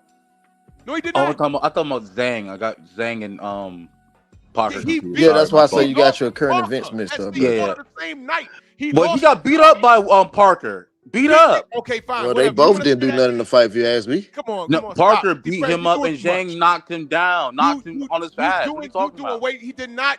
What are you talking Same about? thing. AJ got his knocked on his ass by Dubois. Dubois put him on his fucking on his So ass. what? So what? But So- no, dial it back. Dial it back, Press. Turkey went to this dude and said, you can still fight Deontay. And AJ's response was, I don't want to fight anybody coming off a loss. Well, okay. You want to fight Ngannou, but Ngannou is coming off of a Who loss. beat up who? Ngannou or Fury? Fury. First of all, Ngannou got robbed for that Fury fight. Okay, Everybody so- said so that. what? He That's what lost. happened. So Fury- what? Nobody care Fury about got that, beat bro. up. Nobody care Beat about how up. you We look. seen the options of the fight. Press. Was Deontay food for AJ or not? Yes or no? If AJ didn't want to fight him, Absolutely, he answer was, the man. question. Absolutely You think was. he was- And he should have took in the fight. At he the was end of the food, day, but Wilder as- lost. As Okay, he was it don't food. matter The if thing he was, lost, the two bro. of them You're was not supposed to you're win. not catching the two of them was point, bro. supposed to win. The It two don't of them was matter supposed to if win. he lost. It The was two the of them was money, supposed to win, and brother. the You're opposite of missing fight the would've been point. great. You're They would've missing, fought brother. then, but Wilder lost. Brother, you're AJ missing it. won. It ain't had nothing to do with that. You're missing the point. The point is you had Wilder a chance got to beat make. up. You're missing the point, brother. You had a chance to make 30 million against a person who just looked terrible in his last fight. The fuck are you talking about? He's Usyk is fucking fighting him. food. What are you talking about? I'm gonna go get that food. What are you Usyk would talking beat about? Wilder. Man, bro, you sound Usyk retarded. hasn't Hey, fought man, hey, Wilder man, yet. hey, man, Usyk's hey, man. talking about fighting Hey, Drew, Wilder. I appreciate you, bro. Yeah, I he can't wanna talk to fight- you. All day right, one, bro. no doubt. Usyk wants to fight Wilder because he knows Wilder is food. Easy work. Okay, AJ could have did the same thing. AJ wanted to fight Wilder. No, Wilder he failed and lost. Got beat up by Parker. Yo, Prez, I done played you. Man. This is how lost you are. I don't know what this unconditional love for these two fighters that you have, but you got to break out of that, man. You couldn't even sit here and tell me that Eddie Hearn is a liar, and I played him lying. Then you talking about money. You don't even know what the difference between a guarantee and a flat fee is. You don't even know the difference. We tell you that. Then Tay Jones was Saudi. He observed the conversation between AJ and Turkey Al-Sheikh. And you don't want to believe that? The best time for AJ to have gotten Wilder was in Saudi after he came off a loss to Parker. He didn't do it. But he gets in there with an MMA fighter and knocks him out in 2 rounds. Good fucking job. But you could have fought Deontay. Didn't Wilder want to fight Ngannou? Didn't Wilder want to fight Ngannou? No, they offered it to Wilder. Didn't Wilder want to fight Ngannou? They offered it to Wilder. Wilder wanted to fight Ngannou. They met in the ring. They offered it to Wilder. It was offered. It was offered. Did Wilder and Ngannou not meet in the ring and squared up? You don't know what you're talking about. Once it was offered and him and Ngannou started talking, then Fury and AJ want to run around and fight him all of a sudden. And they did fight him. And Deontay never did. So now what we talking about here? They did. See, with Ngannou and Wilder, it was a conversation. That's all it was. But these niggas actually did it. And they both beat him. But you know what's consistent? AJ never fought Deontay, even when there was 30 goddamn million on the damn table. Stop talking to me about this heart that he got. Stop talking to me about this guy. But not only that, though, Drew, remember, Wilder had just knocked out Wilder, and then that's who AJ turned around and fought his very next fight. Remember, after Wilder just knocked him out. Not Wilder. He didn't fight Otto Wilder. Who was it? Helenius. My bad, the white boy Helenius. Yeah. Partner. It don't matter. He fought a man off a loss. Hold on. He fought a guy off a loss. It don't matter. Hold on, Prez. AJ fought a sparring partner too and got knocked out. So why are you guys criticizing AJ for fighting Water Island? Because he fought him off a loss. Hold on. Well, you don't want to know why I criticize AJ? You don't know? I've been talking all this time. Everything I broke down is why I criticize this dude. And now I have to sit up here and defend him against racism. Something that you haven't addressed the whole time. I even want to talk about this. Hey, Drew. Go ahead, I-Rock. Hey, man, check this out real quick. I'm going to make it real fast because I ain't got a whole lot of time right now. But to piggyback on something that you've said many, many times throughout the years. Now, when Charles Martin was the IBF champ, right? Mm-hmm. And Deontay Wilder was WBC. And I'm about to prove a point that Brother Tay said every fight they gave AJ, they overpaid for it. How much did the PBC offer Charles Martin for that fight? For Deontay? Yep. Shit. I don't remember the exact number, but it wasn't double digits. I know that. Thank you. How much did Eddie Hearn and AJ pay Charles Martin for his belt? I think if I remember, it was about $8 million. Damn. Yeah, Now, that's how much the fight made. He made back end money. That wasn't back in. That was guaranteed. That was guaranteed. No, nigga. What are you talking about? It was a guarantee. It was. I ain't your nigga. I don't give a fuck. I don't care. Come on, don't do that. Don't do that. Don't do that. Don't do that. We're not doing that. Don't do that. We're not doing that. Go ahead and talk. The guaranteed money the guaranteed purse he got was $3.46 million. Can you prove With it? the pay-per-view upside, Can you this prove was it? reported to be $6 million. Can And you all prove he it? got $8.5 million. Can That's you what Martin prove it? got. Can you prove it? Yes. Do it then, bitch. All right, boom. Okay. Oh, Okay. come on, man. This is from ESPN. They gave you the official numbers. Oh my God, with this This is the official ESPN? report. Oh, listen, bro. This is the official ESPN is report. the Holy Bible, right? Okay. It's the confirmed source. What are you talking about? Bullshit. ESPN You ain't can never look fucking this up confirmed. yourself. Then if you're gonna do that point, then we can't prove anybody's numbers. What are you talking about? Why do we call? ESPN gave who me that. do we? Why do we ESPN call? gave us the tank numbers. Why do we ESPN gave us call the Mike AJ Coppinger numbers. Mike ESPN gave us Cappinger? the Wilder numbers. Why do we call Mike Coppinger Mike Cappinger? Why do we call him that? This wasn't written by Mike Coppinger. No. It was written by Dan Raphael. We already went through this. I ain't tell you about the run-in we had with Cappinger in Vegas, right? I ain't tell you about that, right? You know why these dudes move away from us? Because we ask the real questions. They're liars. And when we talk, we run up on them with our cameras out to ask them and question their boxing knowledge. They start stuttering all over the fucking place. They don't want to talk to us. We're not glorified dick suckers like they are. So Why do you think? so- Why do you think? Why do you think Do you- niggas? Why do you think niggers like Showbiz, the grown adolescent, with his eyes 3D out his head? I don't like feel? Showbiz. I think he's a piece of shit. And there's no You shit do? about boxing. Well, I don't know, Press, because you saw this weaponize him when you and I was at odds last year. You weaponized him in my chat. Yeah. I said you did. But it doesn't mean I liked him or like I Okay, think no, he's credible. you was in my chat and you said Showbiz bodied me. And I said, great, go the fuck over there Yeah, and listen to him. Remember that? Yeah, he said something like he said a point because a lot of boxing channels. He was going at a lot of boxing channels. He Yeah, didn't he ever went at censor- me specifically. He went at me specifically, and you weaponized what he said in my chat. You don't remember that? It was just last year. But never mind that. We here now. Never mind that. Because I remember saying to you, "Well, if you like that sort of thing, go over there." That's all I said. I didn't go over there. But he's a coon. He's a coon. And by the way, I've seen him twice since then. He has nothing to say to me. That midget motherfucker. He's a pussy. Capital P. All right, but never mind that. He shucked and jived so much he got a deal out of it. So when we say that Deontay was fighting multiple fights, not only in the ring but against the machine, he was fighting the media. He was fighting the mob and Daniel Kinahan. Prez, you know who Daniel Kinahan is? Did he work for Top Rank or something? Oh shit, no, brother. No. The head of the Irish mob. He's an Irish mafia boss, and he has a $5 million bounty on his head. That was Tyson Fury's best friend, brother. Check my channel, please. Just go to my channel, put in Daniel Kinahan, bro. Because American media, ESPN, because Bob Arum was down in Dubai with Daniel Kinahan and the WBC's Mauricio Sillyman. It's all record. It's all on record. Went down there, cut a deal, and Rick Glasser was down there. A week later, $5 million bounty on his head. And furthermore, Tyson Fury's affiliation with them, that whole family can't come to America. They can't darken the doorstep of U.S. soil. And ESPN never spoke about that. So And that happened right after Tyson Fury bought his house in fucking Vegas. And bought his house in Vegas. It happened right after that.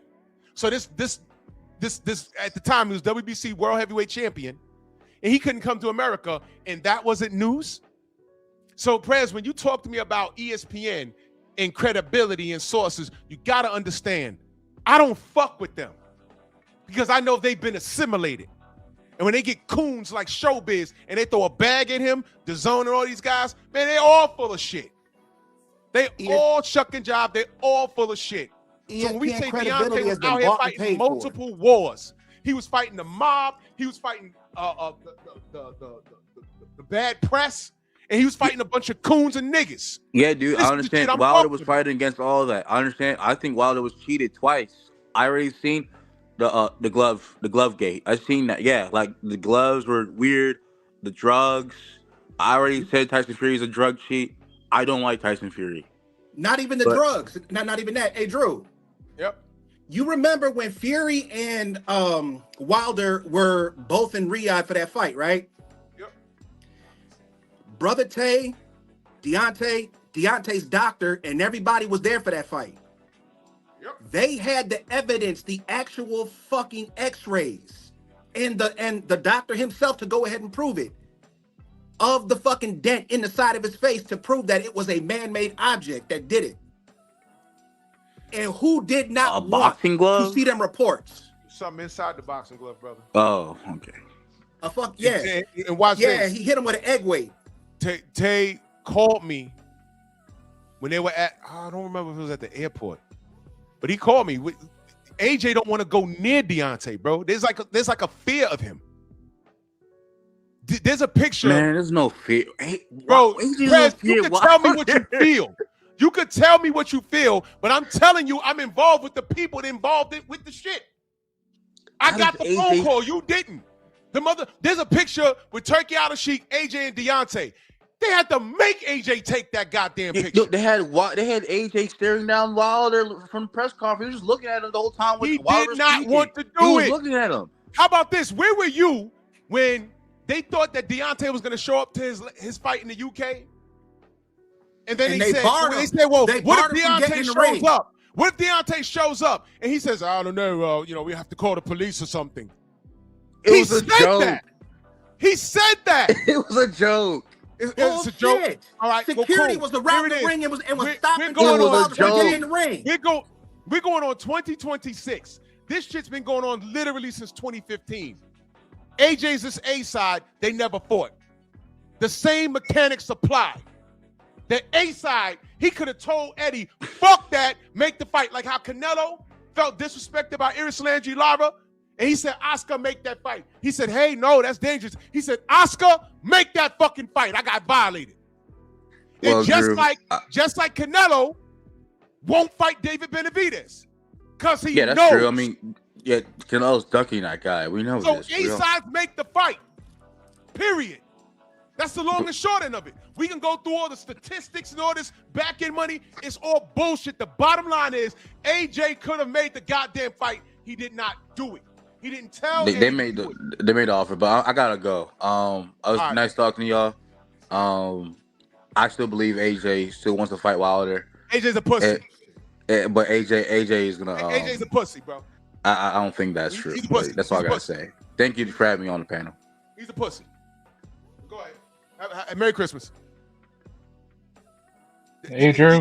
It's 2025 and we're still having this conversation. This is amazing. Amazing. I see my brother Mansa Musa. You've been sitting there patiently, brother. Salute, man. Hey, how's it going, Drew? K-Rod, salute. Mansa Musa, I can't hear you. Damn. I can't hear you, bro. Leave and come back. Damn, that's been happening a lot lately. Shit. Hey, Drew, can I chime in? Or? Yeah, go ahead, brother. Yeah, I just wanted to give like my 2 cents on this. Anthony Joshua is a fraud, in my honest opinion. This is like the same guy that was basically supposed to be the best fighter of the generation. Oh, yeah. My bad, y'all. I had to go out and come back in. My bad, Drew, man. Everybody keep calling me. It's my birthday, man. You know. Oh, man. Happy born day, King. But yeah, I've been listening the whole time, man, laughing, man. They say cocaine the hell of drug. Nah, fentanyl is. Man, when I tell you that dude is stuck on stupid, bro. It's the difference between paying a flat fee and you go get paid just a fee, bro. Right. Because if you paying me a flat fee, that's all you paying me for the fight. I don't get no back end, no more money. But if you paying me a fee up front, then that's what I'm getting, and what I make on pay-per-view and all that later on, that adds up. It's just that simple. And like y'all, like the proof is, man, this dude been dodging Deontay Wilder this whole time. But if you connect both of them, the reason why he defending AJ is the same reason why he defending Tank, bro. They both ducking and they both scary and they both faggots. That's why. Man. And he won too. But I'm gonna leave y'all like this right here, man, so I can get back to my day, even though I've been bumping you the whole time. Y'all show me some birthday love by following my channel, man. Peace and love. Out, put that link in the chat, man. Salute to you. Happy born day, kid. Man, much love to you, brother. You know what I mean? Yo, K-Rob, go ahead, man. I know you was cooking. Go ahead, bro. Yeah, yep. I just wanted to just state that the whole deal with AJ was that he was supposed to be the best fighter of this generation for the heavyweight division until Deontay Wilder matched him at that level, and AJ should have went towards that opportunity to fight Wilder anyway, regardless if he loses or if he had won. And it's very disingenuous of him because he says that he's for his people, he's for doing this for the black community and all that, but yet he backtracks off of that. And to me, it just makes me think that he's just a piece of shit fraud. Compared to Deontay Wilder, he's been very prideful since day one to actually do something, to take a risk, to be successful. And I think for people to hate on Wilder and turn a blind eye to AJ as if his piece of shit attitude towards Wilder and being very cynical and very disrespectful, that just sounds very degenerate. And I think Anthony Joshua has ruined his whole life doing that, because you can't be saying that you're like a stand-up man while disrespecting other men that are, you know, on the come up, like, you know, with you. So I just think overall, like, you know, if you're for, you know, being for your people, you have to be, you know, straight up honest, you know, from the very beginning. Like, you can't be making any certain particular exceptions. And I agree with you, brother. And here's why I say it's disingenuous. And this was the purpose. I'm actually glad Prez came through and kind of like disrupted this whole shit, because this is the problem with us as a community. This is the problem. Does AJ understand? He ducked his major contemporary to the point where people barely care about it anymore. He fucked off Undisputed. That was all him, because he was the A side. All right. We still got people running around blaming Deontay for this, which is untrue. But all of this shit we're talking about, we thought he did a good thing by getting rid of Jake Paul, because, you know, like him a lot, people that claim they love boxing, we needed to see Jake Paul out of there, right? Well, AJ did a good thing, right? He comes home and this UK politician is calling him an ungrateful immigrant. And he's born in the UK. He's an ungrateful immigrant. So I'm on here defending him this morning. And we end up talking about this $50 million deal that he ducked. You see what I mean? Don't tell me what your priorities are. Show me where you spend the money and I'll tell you what your priorities are. I will not pay for Anthony Joshua anything. Once he did that bullshit to Deontay, when he stood in the middle of that ring and said, if he doesn't concede to our demands, we'll freeze him out. I wanted to ask Prez that, you know, that freezing out thing. What's that about? What's that about? You know, freeze them out? You know, you're not supposed to do that to other boxers, let alone black fighters aren't supposed to do that to black fighters. I lost respect for this dude when he did that, when he said that, and he actually exercised that. Luckily, Deontay is a big enough name and a big enough draw that he can carry his own weight. But what if Deontay was dependent on him? You see that? That's why I don't fuck with Tank. It's very simple. So when people say, wow, they hate for AJ, I think I've been very clear. And I've been very reasonable. But me, I wouldn't be who I am if I didn't call out this Nick Slick Dick, Little Dick Buckley, the racist over there in the UK that said that about him with his British/Nigerian ass. I can't ignore that. Now, here I am talking about that. But let's not forget who AJ is. I put him in the same boat as Tank Davis. And I just did a show the other week about let's not forget who Shakur is. Let's not forget. Let's not forget. But here I am defending this dude against racism, because that's just who I am. That's just who I am. But never forget who he is. 50 mil. He asked for it. And then when he saw it, he said, I'm not selling my soul. Don't take my word for it. Let's put it up there again. You ain't got to take my word for it. I'll put the video up here again.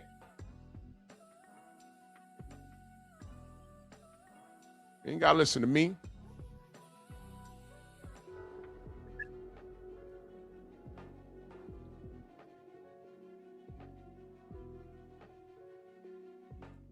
When AJ was asked if he would give a word of advice to anyone looking to change their lives, this was his response.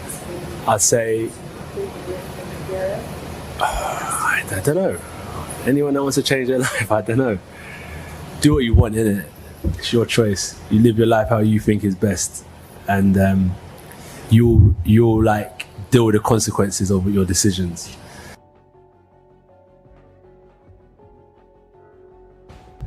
Okay.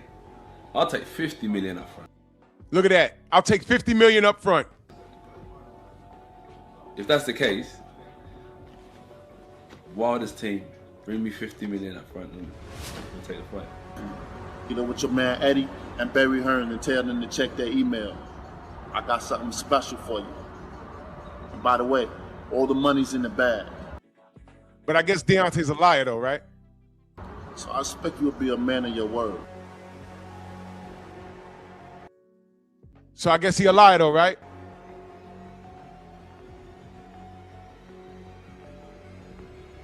Yeah. Why ain't selling my soul for 50 mil? I rest my case.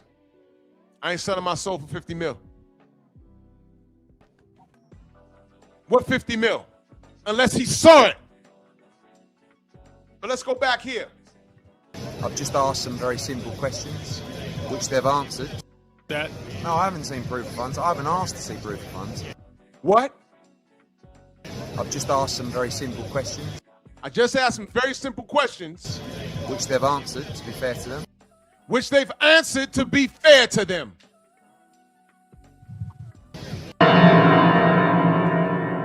I never asked to see a contract. I never asked to see proof of funds.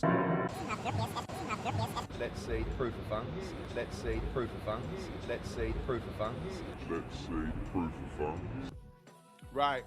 But this is the nigga that y'all, man, okay. But Deontay be lying. Let me read these super chats, man. My brother Jay Bean in that super chat, man. Salute to y'all, man. He says AJ said the 50 was real. He wasn't gonna sell his soul. Yep. Rod Neal in that super chat. He said the Zone executive John Skipper admitted they messed up. Yep. Look that up. It's on you. It's all on the internet. Jay Bean back in that super chat. He said Dan Raphael got fired for lying and stealing. During the pandemic, all those boxing big heads got fired. Rod Neal says, isn't Tyson Fury coming off a loss? Yeah. And he's about to fight him. Yeah. Mm-hmm. He's coming off a loss. A bad one. And they're trying to make AJ versus... I mean, come on, stop this bullshit, man. Renzo, saluting that super chat, man. Much love and appreciation. Thank you so much. Come on, man. Come on, man. You guys got to stop with this shit, man. If Deontay was food, he'd have ate.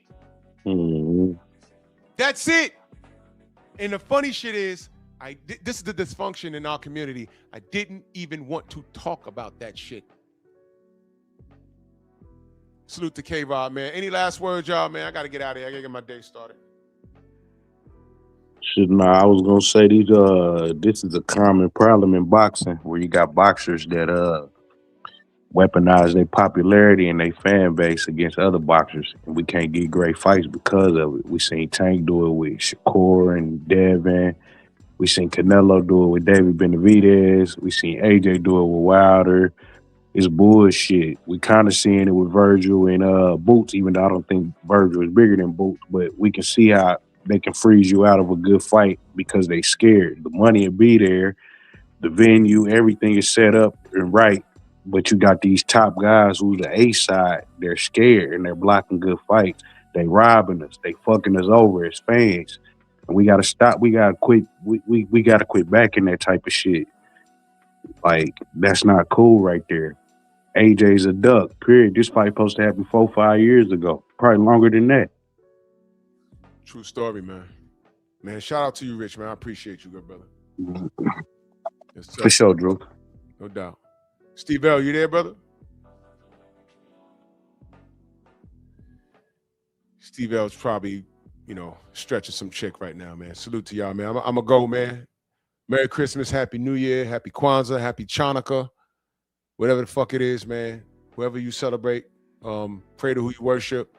Salute to everybody in the Venmo, the Zelle, the Cash App, the Super Chat. Much love and appreciation to every last one of you guys, man. Keep your head straight.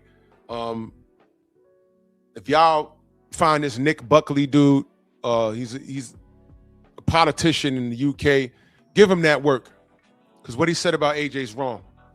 But AJ's not making it any easier to defend him by his past and by the things he's said. I'm talking about his past as far as his lack of integrity as a boxing, because I don't like how he's moved, or how he's allowed Eddie Hearn to move him. And what he said. You're idolizing American criminals that we don't even claim. Get your head straight, get your mind straight, man. Enjoy your holidays.